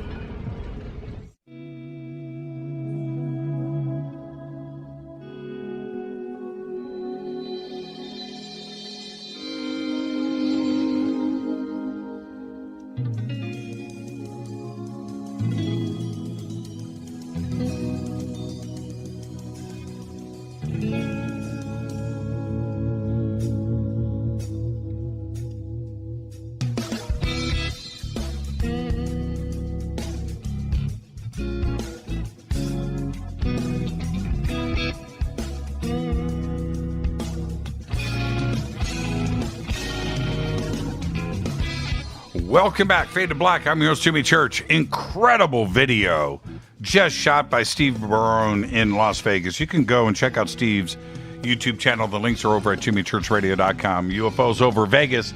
More with Steve and his video in just a second, but this is when I talk to you about Virtual Shield VPN. Virtual Shield VPN. You've got to get your own VPN. Today, security, everything that is going on right now with security and creeping and following and ISPs, it's the reason to have your own VPN. You don't want anybody to know what you're doing. You don't want them to find you. It's passwords. It's things. You need your own Virtual Shield VPN. Now, it's all simple to do. go to the link in the video description box below. It will take you straight to Virtual Shield, and you will get Virtual Shield for 50% off today, right now. You can also type into your browser. I'm telling you to get a VPN and watch your browsing history. Well, this will be the last time you type into your browser freaking out. Type in virtualshield.com/fade to black. That's all you got to do. Takes you straight there. Virtual Shield for 50% off today. Nobody knows where I am. I'm in a secret location. See these guitars behind me? Ain't anybody going to find them. No, they're not going to find me. You need Virtual Shield right now, today. Go and get it. Our guest tonight, Steve Barone. Now, Steve, I am at the moment, I'm at 22 minutes into the video. I just jumped around on the net, was over in YouTube for a minute, and then back over to Twitter, watching everybody's comments. It's all pretty much the same thing. Wow, this is crazy town. And the Navy's UAP videos, they're nothing compared to this. And everybody's concerned about the military, invasion of airspace, our pilots. This is directly over Nellis Air Force Base in Las Vegas, isn't it? It could be. What do you mean could be? Well, I can see Nellis in the video. I try not to say, oh yeah, it is. When I'm not 100%, and that's only because I don't know how far away that is. What I did during the break is I pulled the video up and I got myself to 22 minutes and turned the sound off. Now I see I'm not a professional like you. I realize that you don't have to hear me watching this video. So I see you now and the video. The thing I wanted to tell people is in the middle of the screen down low near the trees and the power lines, there's a light. And a lot of people ask about that light. What it is just a light on a mountain out there on that end of town. It's about 22 miles away. So, the object right now is directly above that light. And we don't know if it's above it on this side, above it, or on the other side. It can't tell how far away. The other thing I wanted to point out to people too with these night vision is the purple color that you're looking at on the trees and the tiles on the roof and the vent pipes. That's all because I'm using the highest setting on the infrared. And that makes it look purple.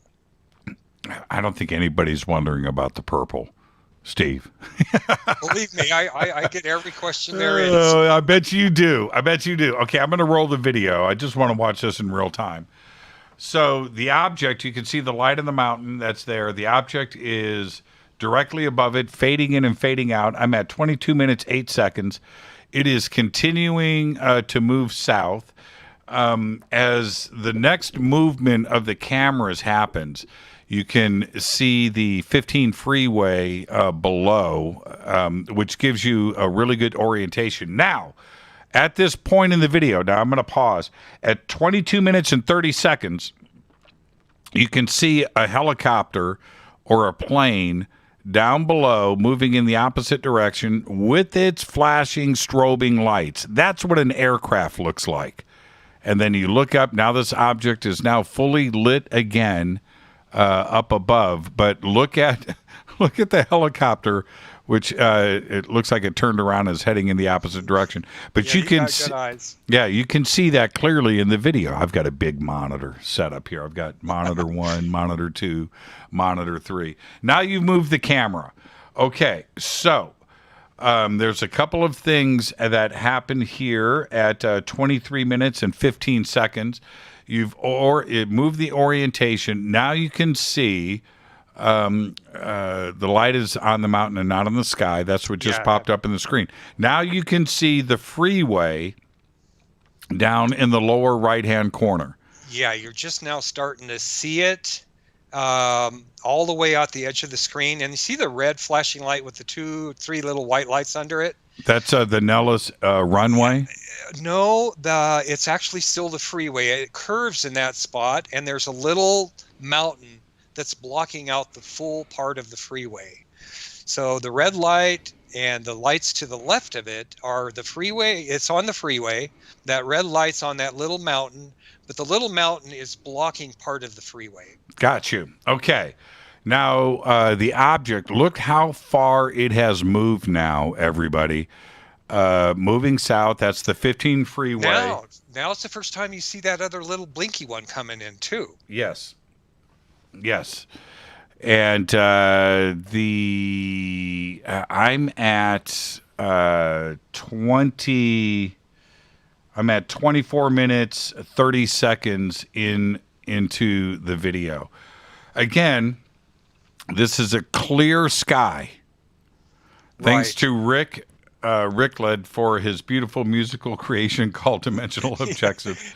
His music is so perfect for these videos. He's a good friend over in England, and the guy's he's really talented. Well, so I'll bring that. Hold on, let me bring that in. I'll do that for everybody really quick. This is the music. I don't want to get.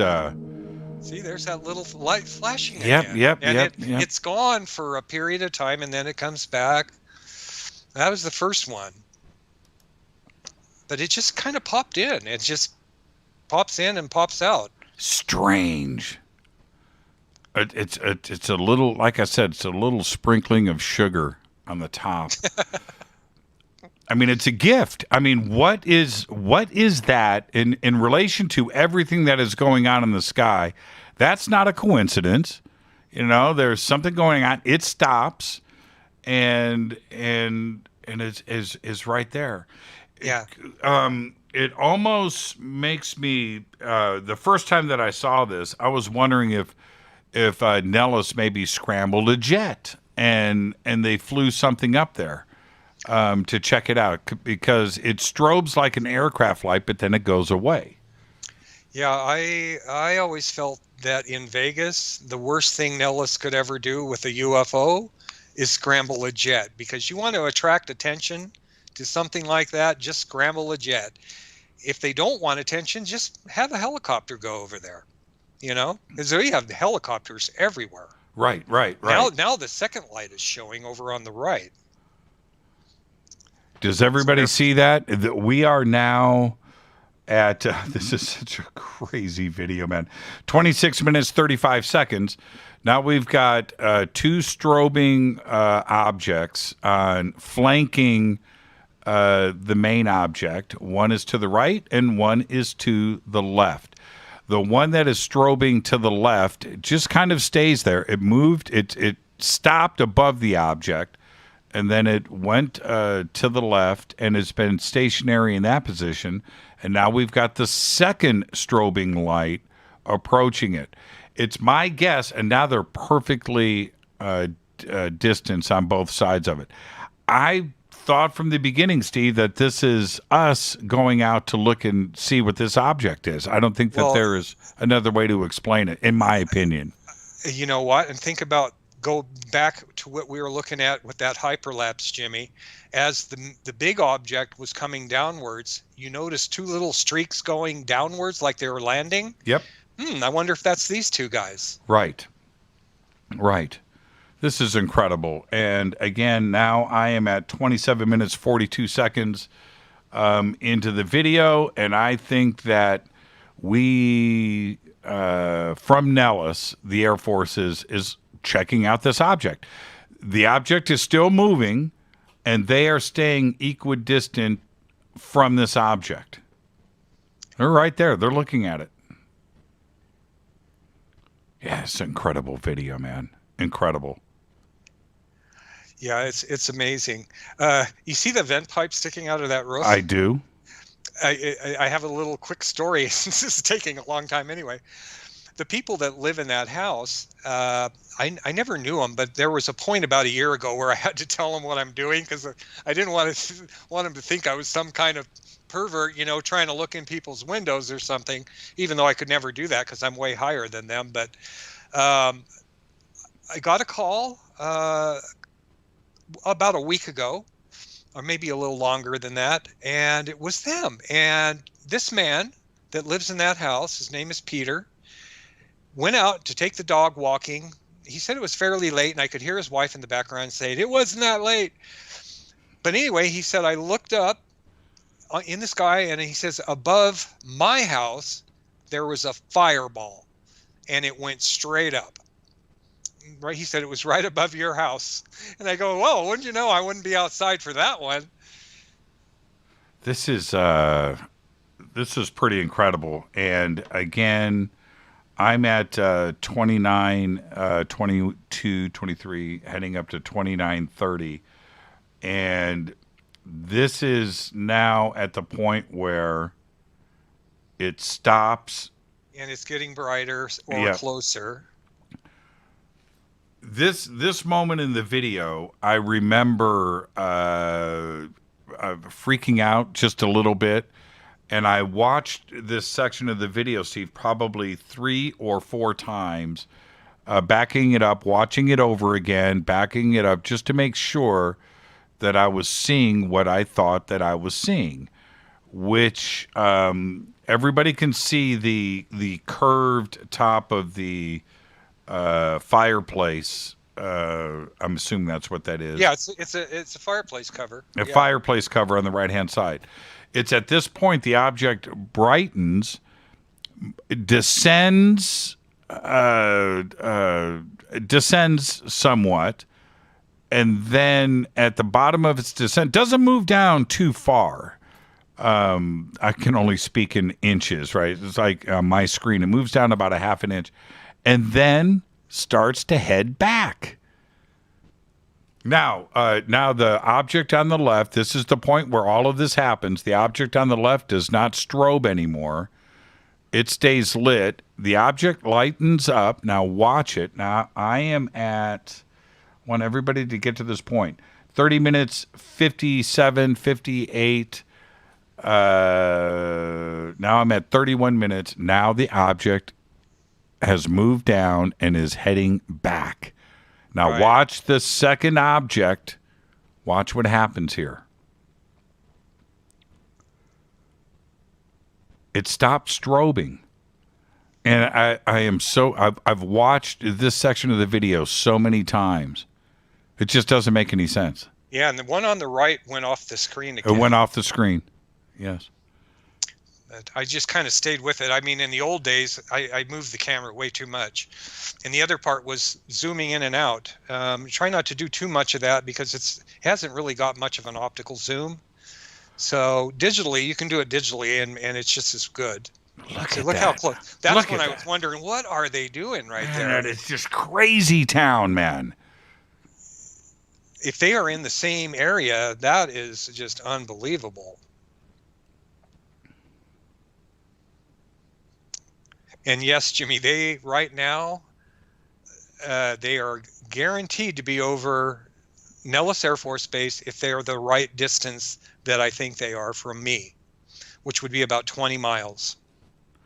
What just happened right there at 32 minutes is astounding. And I'm not trying to be a pitch man. I'm not trying to hype this up. I'm not trying to watch the video.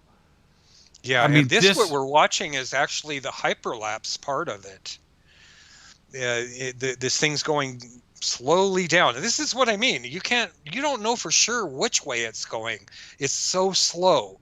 And that's why I do them at 2 different speeds. Sometimes I should probably go even faster on the fast ones because then you really see the motion, you know? I do.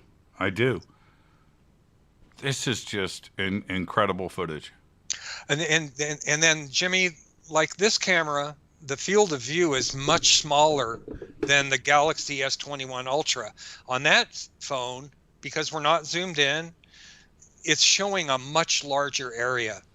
And so it looks a little bit different, but it definitely caught this part of it.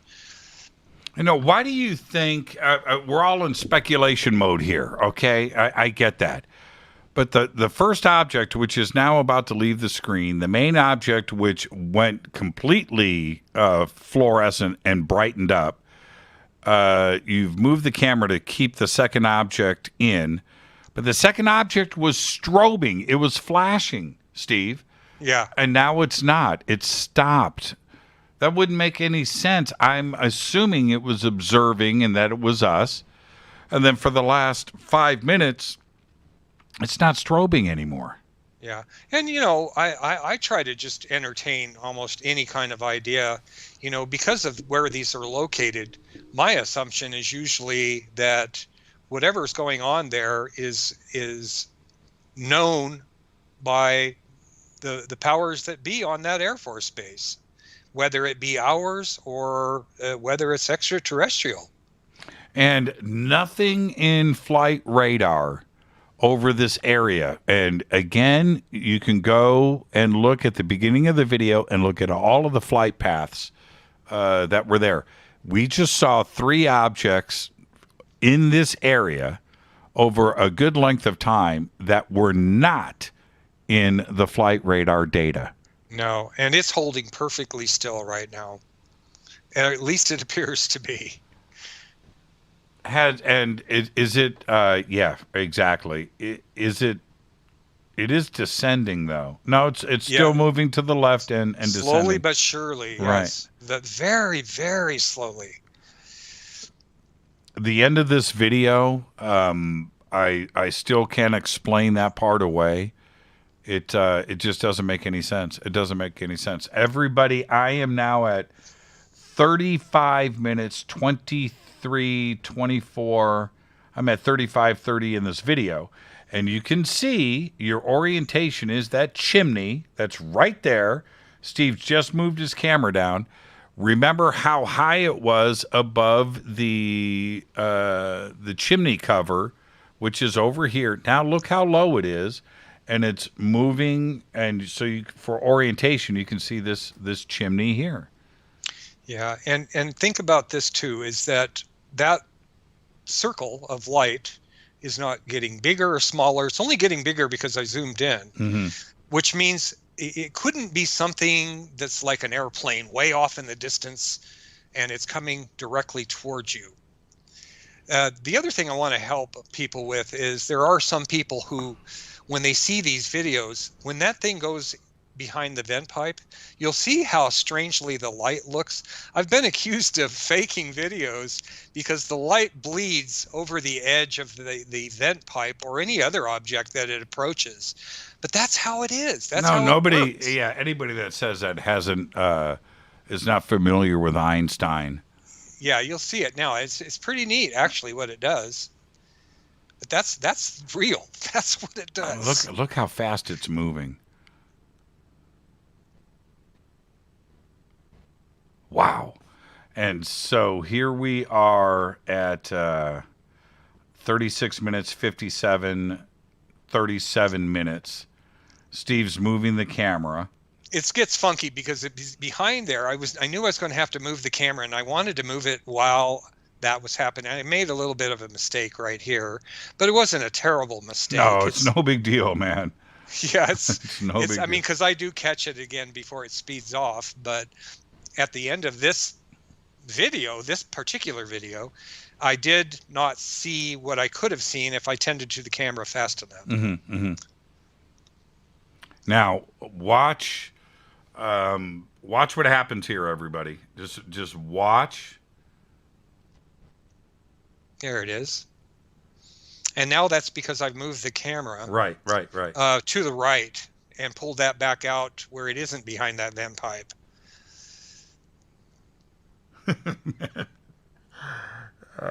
Like I said at the beginning of the program tonight, as incredible as this video is, all of it, everything that you have seen so far, the end of this video is probably the best part, Steve. And that's what I told you last week. I said, it's all great. Yeah, you it's never amazing. know what's going to happen. But the end of this video, wow.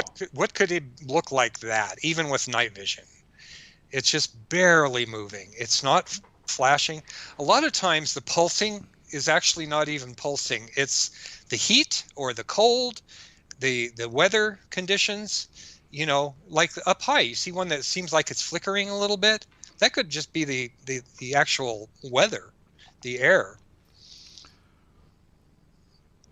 But yeah, this is amazing, man. It's amazing. And right now, that thing is, it's got to be maybe 20 miles away. But now it just looks much bigger, which means maybe it was further away. I don't know. Yeah, see, this is where I thought it was getting ready to land because it was so low. Right. And here is where it took off. And when he says takes off, it takes off. It takes off. Now it's speeding up. It goes behind.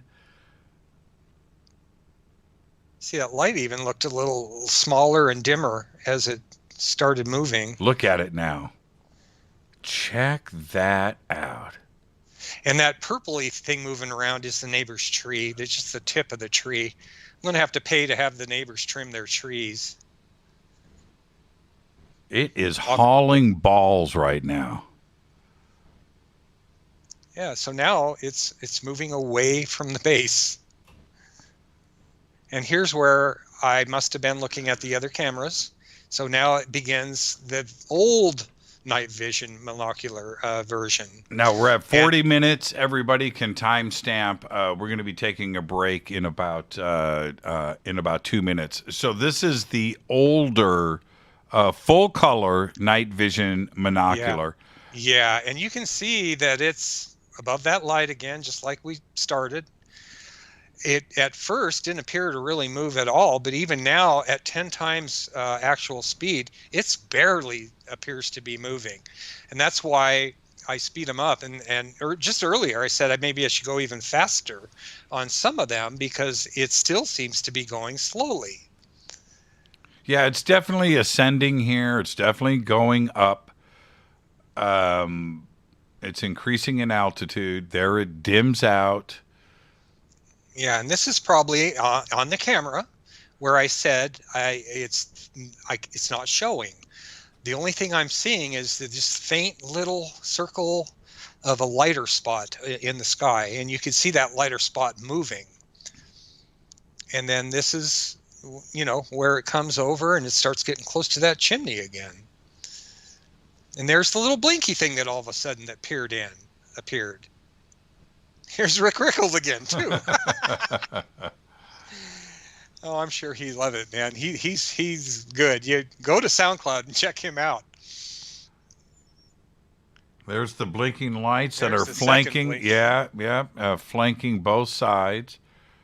Definitely moving with the craft. Definitely both of them are moving with the craft. There's the fireplace cover. And now this camera doesn't have that little halo. That is crazy what it does right there. When it brightens up, it takes sharp turn. It is descending. You can see it move. The other object stops flashing. It moves away.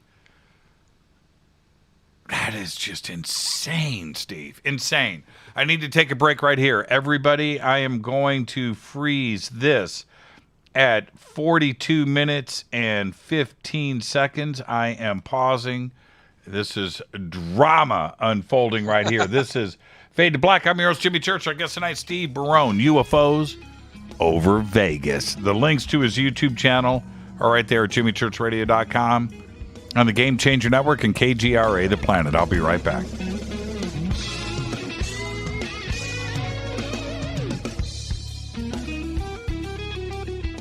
Hi, everybody. This is Rob Halford, the Metal Guard on jimmychurchradio.com. This is KGRA Digital Broadcasting Station. Salt Lake City, Utah. Van Buren, Arkansas. Why is it we're not very good with our health regimen until it's too late? We don't put oil in the car until the engine blows up. When the body's out of balance, your health is not so good. Give your body some love. Log on to GetTheT.com. That's GetTheT.com. Try our Life Change Tea, which cleanses you from harmful intruders. A clean colon is one of the ways to bring the body in balance. We also carry organic supplements to help you get where you need to go. So do your body a favor. Log on to GetTheT.com. That's GetTheTEA.com. You can even visit our sales page to save some dough. Does anybody call money dough anymore? Anyway, if you're looking for short, helpful health tips, go to YouTube and punch in Health Matters Now. That's Health Matters Now. So, log on to getthetea.com, shop, get balanced, then learn some cool tips at Health Matters Now. You'll be glad you did. That's getthetea.com. Your contact for current news and trending topics. KGRAradio.com. This is Jimmy Church of Fade to Black, and I only drink Fade to Black blend coffee from River Moon. Just click on the River Moon Coffee banner at jimmychurchradio.com. Promo code F2B Blend. This is the only way forward. This is Fade to Black. Make contact. KGRAradio.com.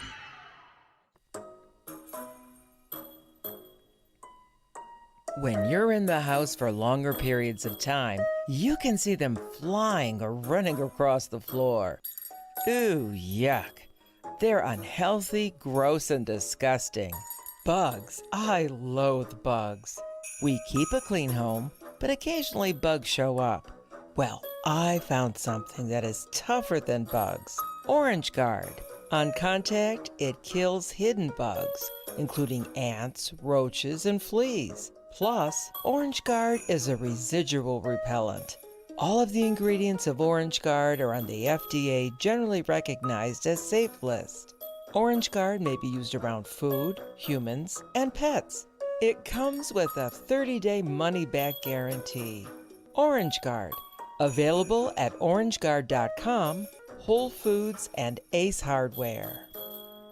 Gold loves chaos, uncertainty, and disarray. History shows us what gold does when people aren't sure about the government, the stock market, their jobs, or their retirement savings. Our national debt is skyrocketing. Gold and other precious metals are a defense measure against inflation and a stock market that might take years to recover. So what can you do right now to protect yourself? Call United Gold Group. We offer gold and other precious metals delivered securely within 72 hours. Are you worried about the stock market? We can also help you set up a real gold or silver IRA or a 401k. Safe and secure. United Gold Group makes gold ownership affordable. Call now and get up to $2,500 in free gold or silver with a qualified IRA. Call 800-753-8534. That's 800-753-8534 or visit unitedgoldgroup.com.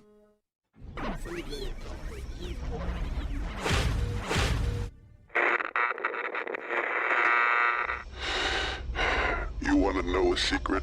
I love ponies. I really love ponies. I'm serious.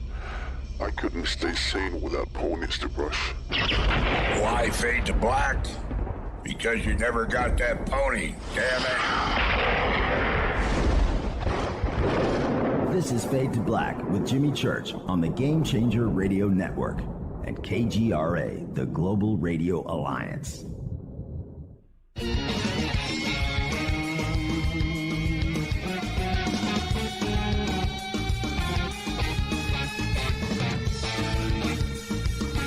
All right, welcome back, Fade to Black.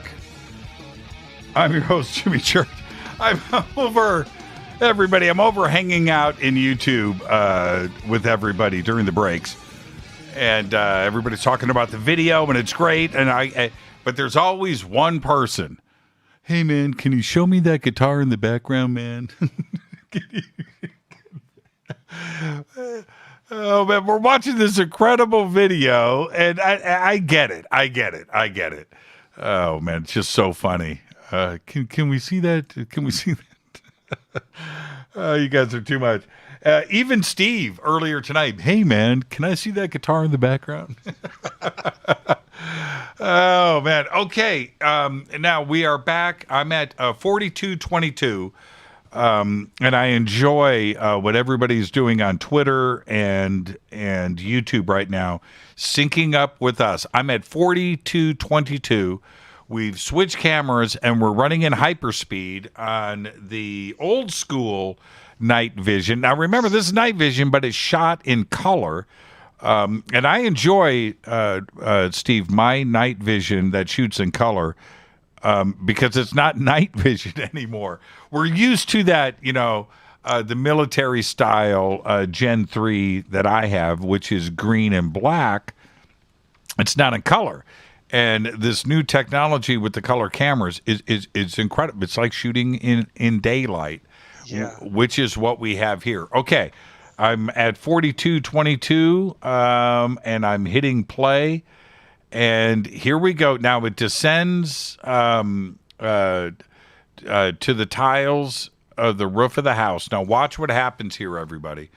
I mean, I was blown away. Remember, we're watching this at 10 times speed. And it ducks behind that, and then gone. There's one of those light tricks.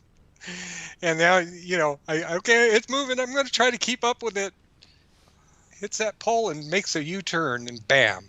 That's crazy. And there it goes. There was a little shiny thing left behind, and it made it look like that's what it was, but it did keep on going right through this scene. And that's where I lost it. That's where the whole video ended. What do you ultimately, I'm at 43:12, 43:15. We're back in real time on the older night vision camera. Now, you've had a lot of time to analyze this, and what was great when you called me last week and described everything to me, you said, Jimmy, I'm rendering now, but as soon as I get it done, I'll let you know, and I'll have the video hidden, and you can check it out. Well, I did, but you were able to take the time to upload these videos, to put the video together, to get the narration done. That all takes time, Steve. Oh, yeah. Now your mind is thinking about things, and you have to do your own analysis of this. Ultimately, what do you think you captured here? This is just my guess, okay? And this isn't the first time I believe I've seen this in that same area. I think I've seen this thing probably 10 times. And I think I got it on video 5 or 6, 7, 8 times, but not like this, and not with 3 cameras. And if I had to guess what this was, I would say that it probably was something that we made. And I only say that based on where it is. I mean, I still have this part of me that believes that if there's an extraterrestrial UFO in the area, it's not going to be able to just go at will wherever it wants without anyone interfering with it. And in this case, the video makes it look more pronounced than it really is. Like I said, when you're outside and you're looking at this thing from the ground, you think it's an airplane or even a star in this case, because it didn't seem to move. You can't really see the motion. I mean, just since went into this slower version, it's probably just moved a micro inch on the screen, but it's moving. Now, wouldn't the argument here, certainly from where I'm sitting, the argument here, if it's ours, then we would have to have a transponder on it so other aircraft wouldn't hit it. And there's 2 other objects that appear in this video that flank this that also don't appear. So there's 3 objects. They don't. And they don't appear on the flight radar. And I'm wondering why there aren't transponders on these craft that are sitting there in the sky for long periods of time. And there's another part to this too. If it's a drone, a civilian drone, which it is not, but let's say that it is, to fly at that altitude, that close to Nellis Air Force Base, you have to have a drone of that size to be registered with the FAA. And there are huge restrictions behind that drone and flight areas where it can't fly at all. It can't. Yeah. It won't even take off of the ground. Right. The drones that I see also always have colored lights on them.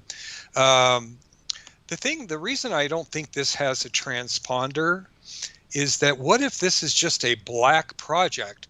And here's what doesn't make sense to me though, Jimmy. Why are they flying it right there? That is not restricted. That's airspace right there. That is right in full view of 2.5 million people. If they know what to look for, I mean, they could actually see this thing. It's mind-blowing.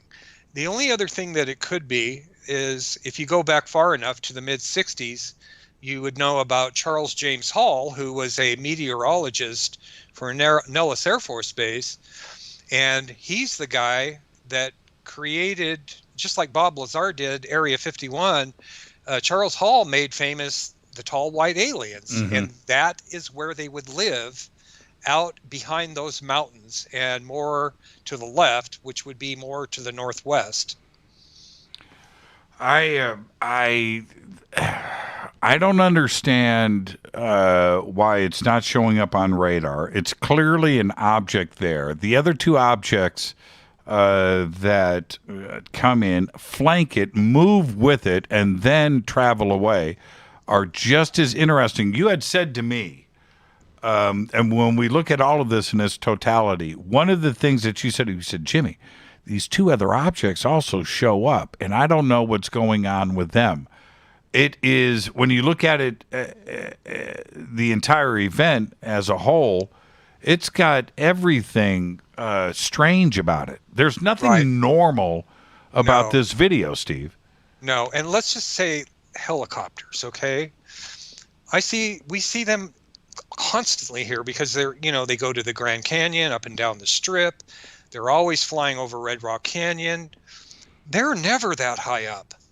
They are always 600-700 feet off the ground, maybe 1,000 feet, but I don't see them up where this thing is ever. And when I do, they're moving. They're not just sitting still, hovering or very barely creeping along. I would say that if this thing is 20 miles away and it never goes any further away, to get to the base, it took well over a half hour. Even a Cessna airplane could go from this spot to the base in about a minute. No, it's nearly stationary. Something just flashed to the left of it, and it only flashed one time. Yeah, I saw that. I've seen that a few times now, and it just flashes for that 1 second. I had mentioned that to you earlier tonight too, as well. Yeah, I didn't catch it when you did that, but this time I did. Yeah. And when it increases its intensity, when it makes the move, and starts heading back in the other direction, I don't know what's going on there. No. The main reason I even did all of this, Jimmy, when I began and started, buying cameras and stuff, is I always knew that unless I saw a pilot get out of one of them, I'm not really going to know for sure what they are or who's doing it. But it's no less amazing to me that this is things that goes beyond ordinary explanations. And that's my only real goal here, is to say, you can argue all you want if these are aliens, black projects, military, that's fine. But at the end of the day, what I'm trying to say is I'm doing my damnedest to show you that this technology exists. And it does. To the naked eye, when it makes the move, when it changes direction and it becomes more intense, was that something visually that you saw too as well, or was that only caught with the night vision? No, you can see it. Yeah, so it brightened up. Visually. You can definitely see it visually. Right now, it's reminding me of the ones that came out on the Galaxy Ultra, S21. You can almost see a little bit of orange or yellow in that light. But here's like I say, I've learned not to keep moving the camera. Right now, when it starts getting a little bit close to going off the screen, that's where I move it. And it's kind of clunky. I mean, I'd love to have like something that they would have in a jet where you lock the radar onto it and it puts it inside those little boxes and follows it perfectly in the center of the screen. In the perfect world, that would be great, but I just do what I can. See, and now this is where it starts fading down again. Yeah, this is where it fades out. And it really almost just goes away on all three of the cameras. Man, but not fully. No, it doesn't make any sense. It doesn't make any sense. This is just an incredible... If there were clouds, you can still see the mountains back there. If there were clouds, you could tell. There were no clouds that night. It's just gorgeous. No, you can see the other stars in the background. You can see things. Yeah, and Vegas. Look at the other. There's other stars in the background right there. Well, the thing I've tried to do, Jimmy, is this Starlink. I like the International Space Station. They have a thing where it'll tell you exactly when it's coming over. Yep, I have where it. To look and the whole bit. Well, Starlink has the same thing. Mm-hmm. I have still not seen them.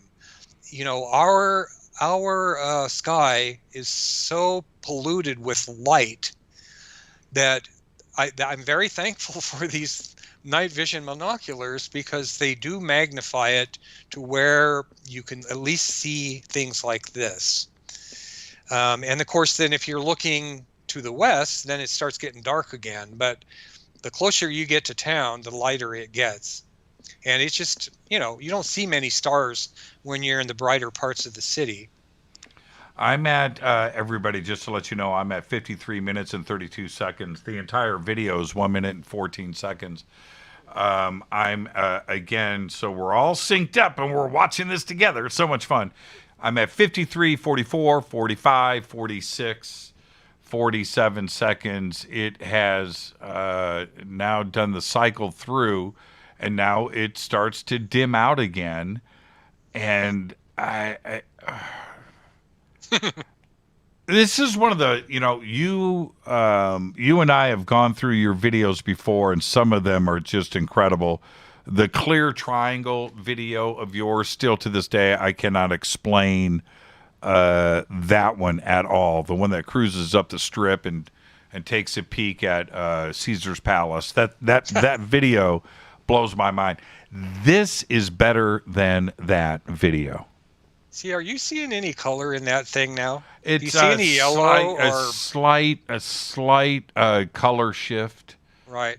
Yeah, and I don't alter that either. There's the blinky one on the right. I just saw it for the first time. Yeah, it just reminds me of the photos right here. Just incredible. Yeah. So much fun to watch. I wish I would have been there that night.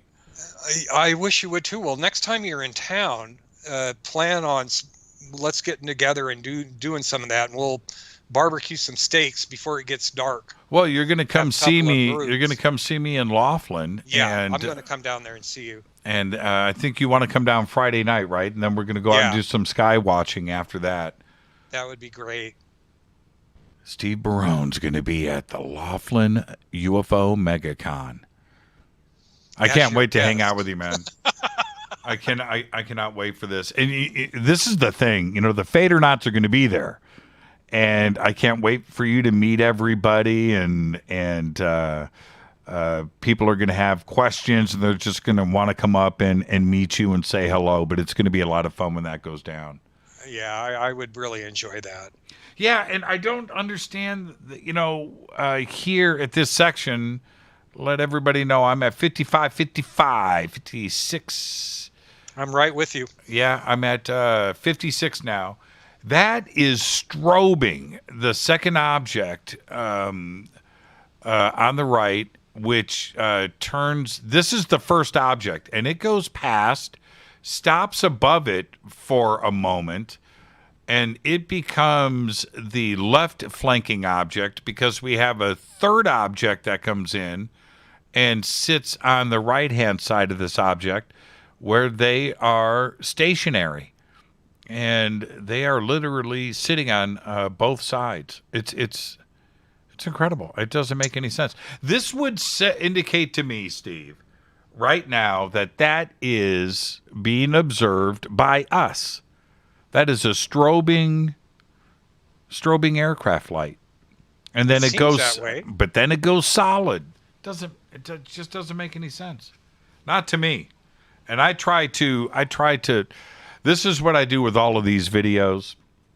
I just try to rationalize it in my own mind. I just try to figure it out. Look, I'm cool if it's ET. I'm cool if it's us. I just don't want to be confused guy, right? I don't want to lose my mind. Right. It does definitely seems to be approaching the main object. It does. And it just kind of sat there for a minute when it was over the top and it was stationary, and then it continues to the left, but it is checking out this object. There's no question about it. That's exactly what's going on. I want to time this strobe. I'm going to do that at a later point and see if it is... I might have seen a little red and green in that strobe just for a second. It's possible. I hope that it is. Well, this camera has its limitations. I mean, it will show colors. Sometimes it'll show them in places where they might not even really be. And I'm just now, I don't usually use the infrared because it seems like that only works real well when the object is closer. Right. Now, everybody, the third object is now in frame, and they are both strobing, and they are flanking the main object, which is stationary in the middle, and this other one approaches. Now, what is companion objects? Yeah, well, I didn't want to say wingman. I'm glad you said that at the beginning. Don't say wingman. It's a wing person. It's a wing person. So now, they're also companions. Now, absolutely. And what happens here, and I noted this the first time I saw the video, they kind of eventually get equidistant from the object. They're, one's on one side, one's on the other, and they remain there for quite a while to just sit there and observe this object that is in the middle. And that's exactly what's going on. There isn't anything. They're definitely moving at the same speed now. Yeah, they're staying right with it. And then I think I let that one just go because I want to just keep this stuff in the screen. And the other part is I had just watched what was going on with the other night vision camera. And I didn't see the hyperlapse until later when I took the cameras in. But on the two night vision, I'm watching this same thing. They're just slightly different locations shooting these picture. Man, you captured something here, man. You've 100%. This is high strangeness. Well, the other thing that I really like, Jimmy, is when I do these videos now. I mean, I don't have a whole lot of subscribers, but enough that I see a lot of locals in commenting now, and I don't think I've had hardly any who haven't had their own experiences with ET, some little bird or something flying around in there right now. Yeah, I saw that. I saw that in the other videos too. I hear these same stories from other locals.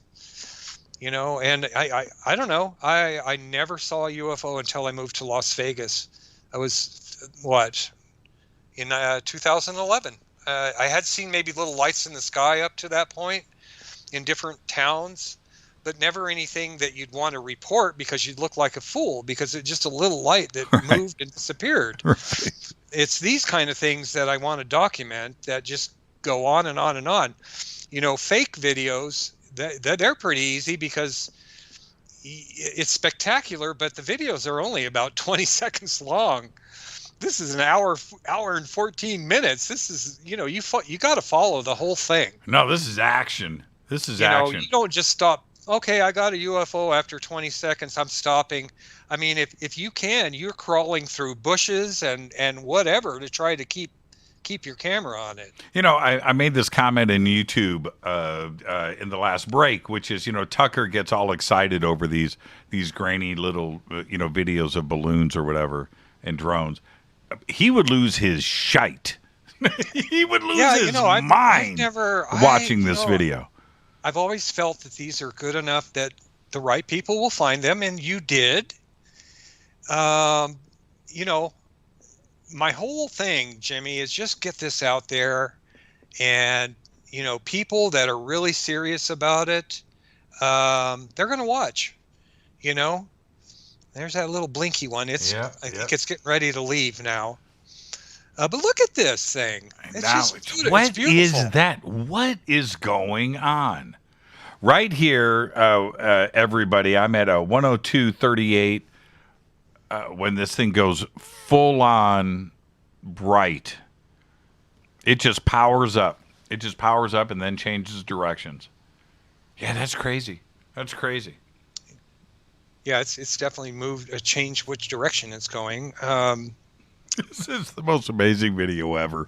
I could not wait to get you back on the show tonight and share this with us, Steve. Now, look at the other object. You know, now it's not blinking. It's not flashing. It's not doing anything. This is a night vision camera. Anything that will be fluctuating with light right now, it would be off, and it's not flashing. It's not doing anything.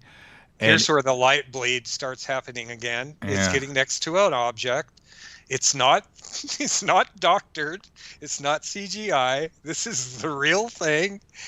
And when it's that bright, this is the kind of effect it makes when it's on the edge of something or going behind something. Yeah, that's right. That's right. I've seen plenty of videos like this that not only show this, but I've seen demonstrations on how this effect happens.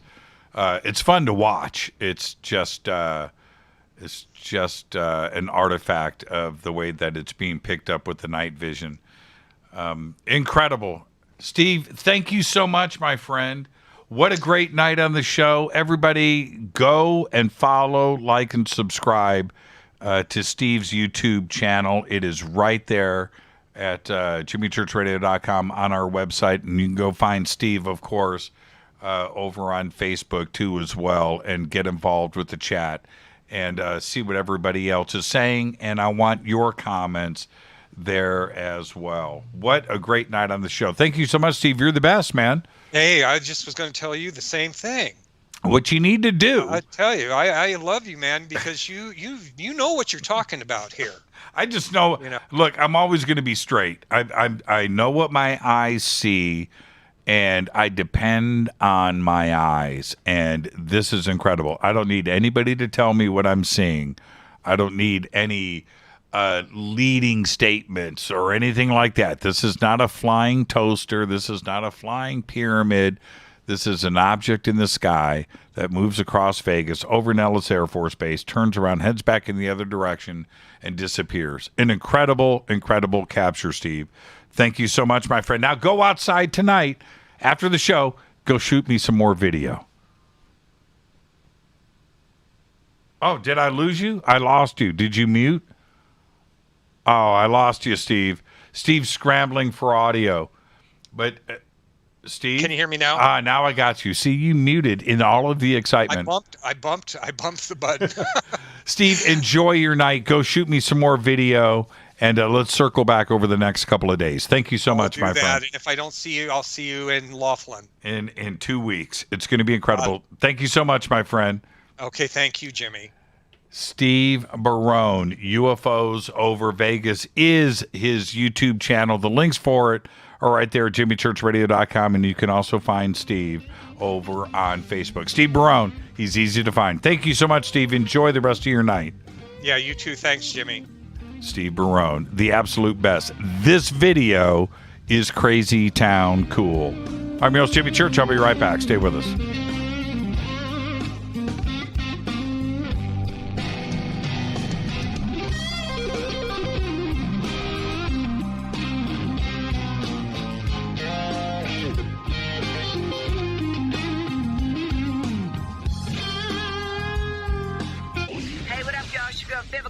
Here, and you are listening to my boy, Jimmy Church on jimmychurchradio.com. Despite popular opinion, reading a book will not make you smarter. But listening to Jimmy Church will. This is Jimmy Church, and I'll be at the UFO MegaCon this June 6th through the 12th, 2021 in Laughlin, Nevada. The Laughlin UFO MegaCon is unique. It's 7 days of education and disclosure. It's unlike all other UFO conferences. The Laughlin UFO Mega Conference specializes in bringing you new people, offering new information and disclosure. All of this is offered at prices so low you can actually afford to be there. For instance, 7-night hotel packages, 1 or 2 people, start at just $320 inclusive. Education and disclosure is why the Laughlin UFO Mega Conference exists. Join us for all 7 days, or a half a week, or just a day or 2, but join us. Go to LaughlinUFOMegaConference.com. Register now. The only thing keeping you from being with all of us is you. Just go to LaughlinUFOMegaConference.com.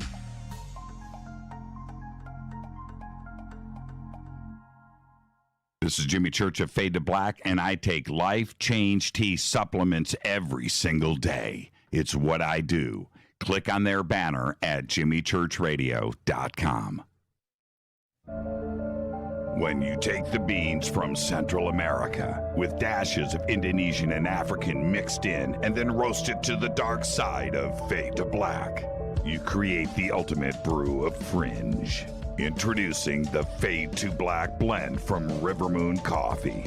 Yes, River Moon's darkest customized roast was created for the love of Fade to Black. The alchemy of masterful roasting and smoking the beans is in every sip of this full-bodied, dark Java. I need my coffee dark, deep, with distinct bittersweet chocolate highlights, just like the bunker. Leaning further into the darkness of the roast is Fade to Black blend from River Moon Coffee.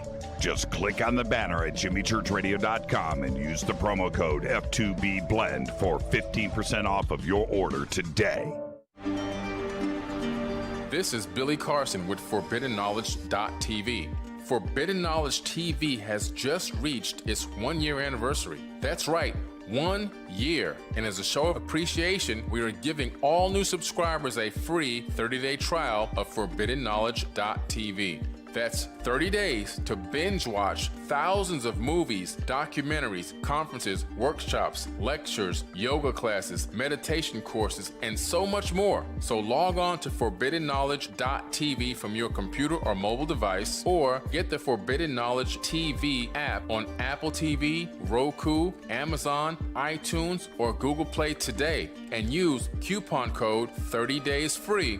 That's coupon code 30 days free on ForbiddenKnowledge.tv today. Are you intrigued by Paranormal Talk Radio? You'll love the new Paranormal Radio app from TalkStream Live. You'll find a great selection of talk shows covering UFOs, ghosts, strange phenomena, and much more. Download the Paranormal Radio app now and start listening to the very best in paranormal talk entertainment, including the network you're listening to right now, the Paranormal Radio app, free in Google Play and the iOS App Store. This is Kristen, Erica, Brittany, Gabby, and you're listening to JamieChurchRadio.com. It's not a lifestyle we chose. We were born this way. KGRARadio.com.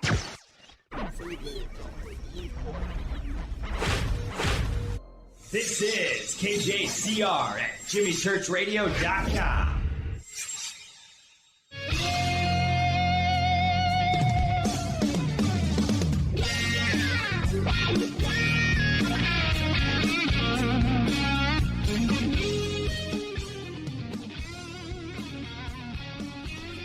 Welcome back. Fade to Black. I am your host, Jimmy Church.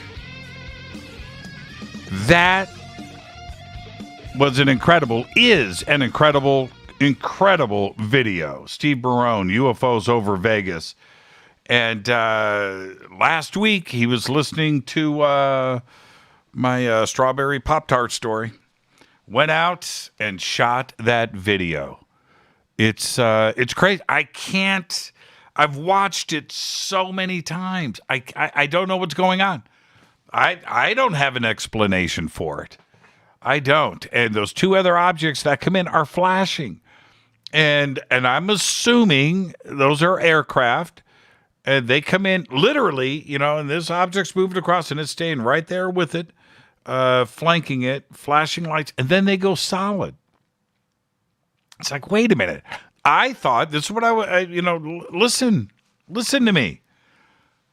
I figured it out. I was like, okay, all right. And I was cool with that. These objects are flashing. You know me. That's aircraft lights, strobing, cool, observing, checking out this object. That makes sense to me. I'm cool with that. Then they go solid. And they split. And when they split, they're solid. This is shot with night vision cameras. Very light sensitive. Any changes in anything, you're going to see it. And one thing that you see in night vision is strobing lights. Blink, blink, blink. It's loud. It's bright. And I'm just not interested in those objects. In this case, they're stationary. They come in and they are observing this object. Clearly, that is what is going on. Then they go solid. I'm just confused. I am confused. I'm confused. It's a brilliant, brilliant, brilliant video and a great capture. 3 cameras. Incredible. With that, let's see. Let's go to the phones. Let's see who's up first. Hi, you're live on Fade to Black. Who's calling? Hey, Mr. Church, Chuckles from Pennsylvania, sir. Hey, Chuckles. How are you, sir? All right. I'm always good because we're doing this Fade to Black thing here. So I would like to change your opinion about the flashings. Now, before I attempt it, let me explain. I've been seeing some stuff, and it's every couple nights, and it's eerily similar to what I watched tonight.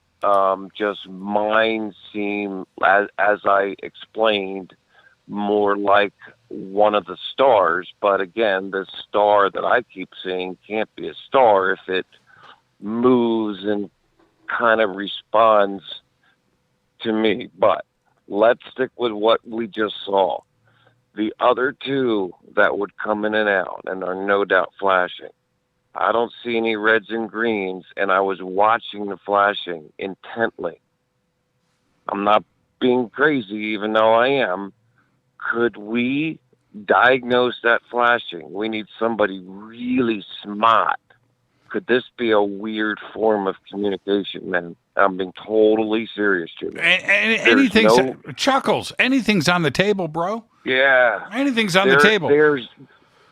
There's no red and greens, and if the flashing then becomes steady, and then it'll go flash, flash, flash, flash, flash. Like it's not like an aircraft that's a steady flash. That's what had me going. Could it be a weird form of communication? It'd be cool if somebody that maybe knows Morse code, I don't know, to be able to see that and see what they think. Yeah, it's a great. This is a great video. This is not. It is awesome. It's not awesome. Grainy. Yeah, I know. It's not grainy second generation shot with a cell phone off a television monitor. It's not that. It's unedited. No, it is right there in front of you. And watch when you watch the hyperspeed, the time lapse of this, and you see the direction, you see what's going on. That's the whole thing is unexplainable. And I hope that somebody out there. I hope that somebody out there that knows a lot more about this than I do. And Steve is just a guy with some video cameras that's interested in the night sky about things that are going on over his house in the mountain ranges there in Las Vegas. He's not a pilot. He's not a physicist. He's not an astronomer. He does, he's just interested. I need somebody to. He is a great citizen scientist. He's getting it done. But man, it is really good. I need somebody to take a look at this, and also to look at the correlation with the flight radar tracking. Is the lack of transponders. I need the official story behind that. Are military transponders not picked up by flight radar? That could be. Maybe there's transponders on this that only military aircraft would see. That's a possibility. I don't know. I don't know these things. But I don't know everything. Doesn't the military always have to, for safety, just like you guys were talking about? I mean, some helicopters, some Cessna could be, cruising around, and if your transponder's not working, there could be a serious problem. Yeah, I know. You would just think with civilian aircraft, commercial aircraft, especially by Vegas. Yes, Las Vegas. Yes. I agree with all of that. I don't even pretend to know these things and to have these answers. I don't know. Chuckles, thank you for the phone call, my friend. Oh, anytime. See you guys tomorrow night. Fade to black. Fade to black. Yeah, man. That's what I'm talking about. Give my best to Kara. That's Chuckles, and I don't know. Ultimately, this is just a great video. It's a great capture, and it's something that all of us need to take a look at. I need some professionals to look at this and to explain to me what it is that I'm seeing. It's an incredible video. Let's go back to the phones. Hi, you're live on Fade to Black. Who's calling? This is Scott over on the Big Island. This is who? How you doing? Scott. Oh, hey, Scott. Calling from Hawaii. Yeah. All right. You got it. We're on the south end of the Big Island. What did you think of this video, man? Well, that video, we don't have like that kind of connection down here. We're way down on the south end, right? Mm-hmm. So I'll have to look at that when I get back to the office stuff. But I've been listening to your show here, and what the video sound, the commentary from the video is exactly the descriptions of what we're seeing.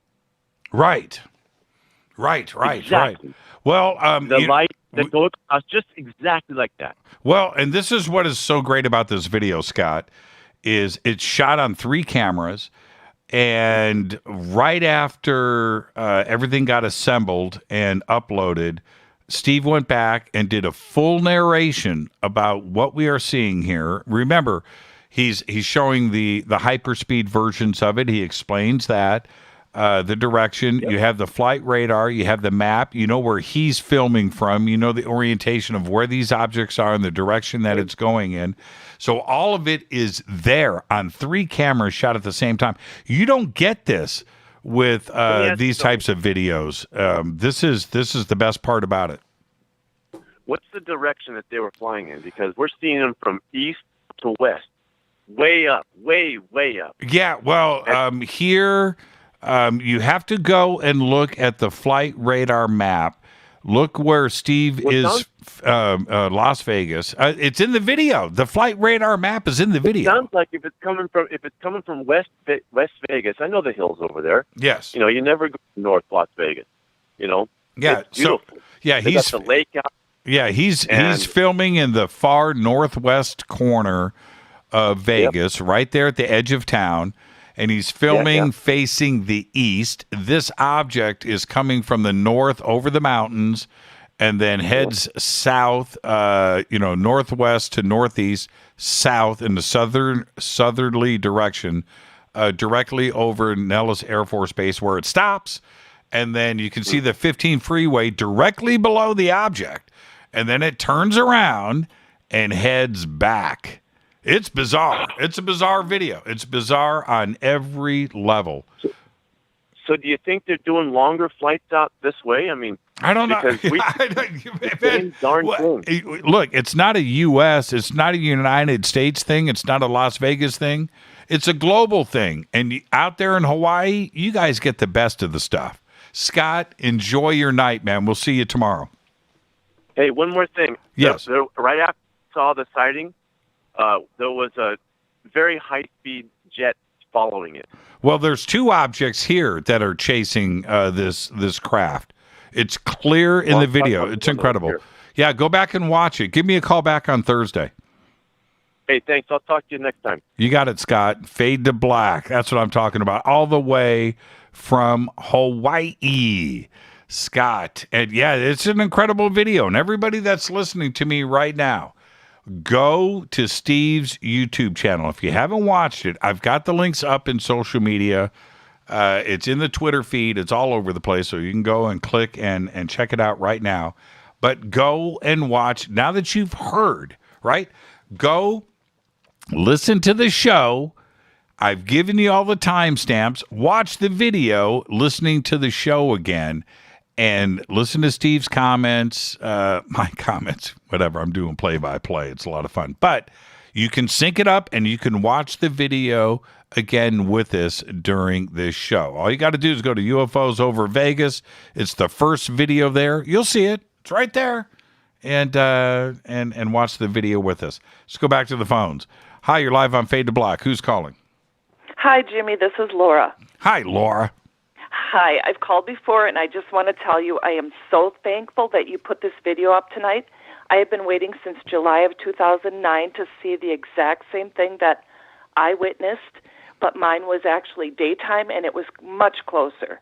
And this is the one that led me. I thought about it for years, and then I called your show, and Chris Medina was on, and he said, yes, you're going to see more of that. They're trying to wake you up. Be ready for that. And you can go in your history and see it. So then, of course, I had my other sighting where they came right down over my head after I called them in, and they psychically talked to me. And it's a long story. I called in your show. But here's the thing. Since this happened, I have been probing, doing some remote viewing, some psychometry with all these objects. And because they came to me now, I'm interested in them. Those green pyramids that everybody's talking about, no one's getting it right. Those were planted a long time ago underwater. They came up they happened to be under that boat at the time. They were activated. That's the word they used. They came up and turned on after a long time to see that they were still working, like you do with an old car. No one was aboard. There was nothing aboard. They were almost like a drone, but they're not ours. They were up for 2 to 3 hours in the air. Then they went down under again. It was like a flight check. They're called markers. And from the air, if you remote view them from above, they are getting ready for what they said was a protected contact. So they're like able to see, like you have a landing strip of an airport. Right. They said there's markers throughout the world, and these are up there. It must be to help something come in later. They said that these beings have been here before. There's going to be more arriving in fall. I am not making this up. This is literally what I have psychically been getting. I'm not crazy. I've got other people that are working with me on this. I can't name who they are, but it makes me so crazy to have. And I even have information about that silver blimp. Totally different group. And I can tell you a bunch of people saw it, what time of day it happened. Those guys were just bold. And that other little round cloud cluster, that was another one, but it was in the distance. And those guys were talking about environmental stuff. They're worried about chemicals in our water. And they're trying to do that was a test. When they showed up, it was like, let's see what humans are going to do. They're trying to help us with the environment, basically. Long story short. It's been nuts. My whole life has just turned into this UFO stuff. Man, I want to hang out with you, Laura. I want to hang out with you. I want to hang out with you. Have a great night. Yeah. Thank you so much for the phone call, and it's good to have you back on the show after 7 years. There you go. Okay. Thanks. I'll talk to you, Laura. Have a great night. Okay. All right. Thanks. Bye. She goes way back. She just brought up Chris Medina. And, man, we got to get Chris back on the show. It has been a long time. And got to reach out to Chris. Let's see who's coming up next. Hi, you're live on Fade to Black. Who's calling? Hello? Yes. How are you?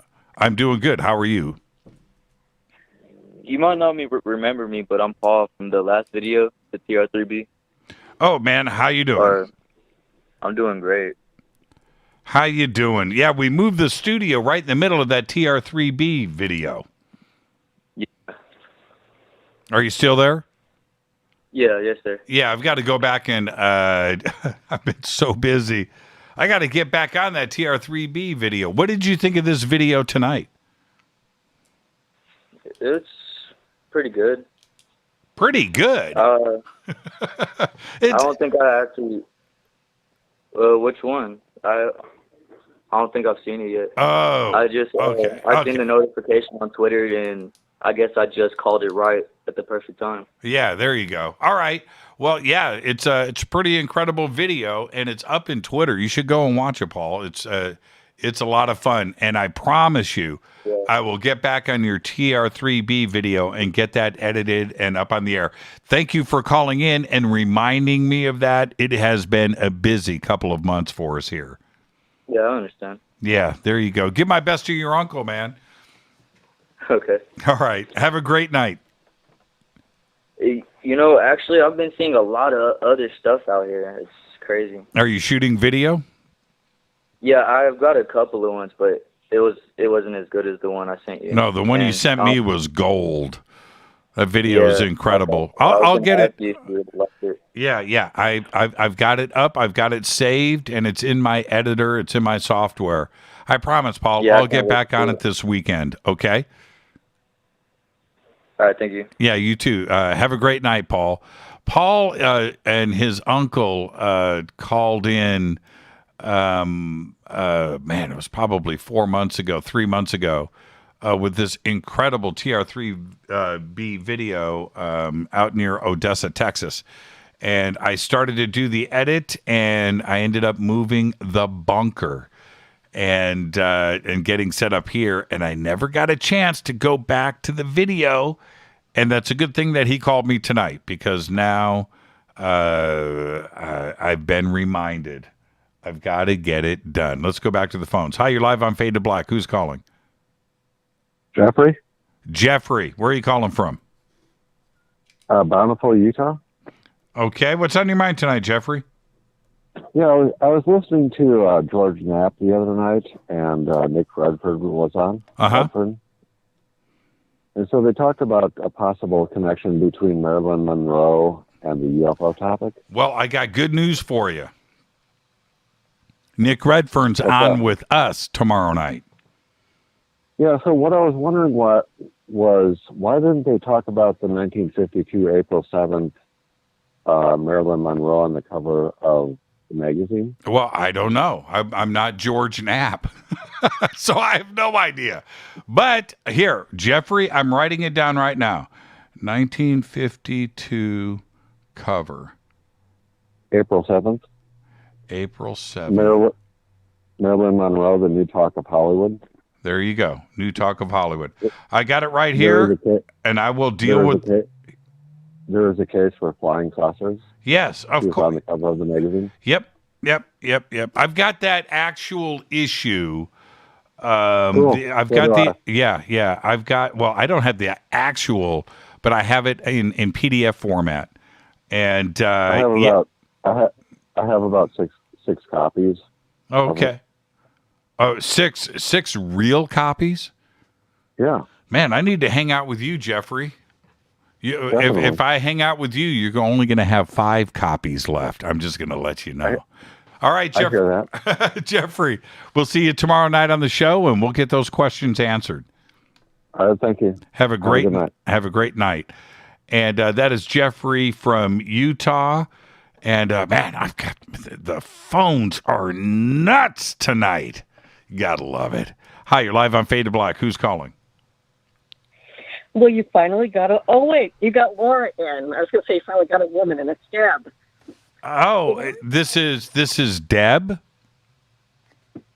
Yeah, and I don't want to hear about how hot it is in Vegas, because it's been crazy here in Sacramento, too. Just so you know, we've been roasting it, but today was better. All right. Yes, Jimmy, it was so cool. I don't usually think of the video. I've only done it one other time, but tonight, going through it with you guys like that was really cool. It really, if you miss that part, it kind of takes away from the whole experience. So that was essential, and I'm just so thrilled that Steve got that together for you to show us, because it was incredible. Yeah, it's an incredible video. That's all you can say. There's nothing else to be said about the. I don't know what the video is, but the video and what goes on in the video is crazy town. Somebody needs to explain to me what is going on. Those two other objects come in, Deb. They flank it. They are clearly checking it out. They are flashing their lights, and then they go solid, and they split. The object then takes off in the opposite direction, descends, and then shoots off. Pew!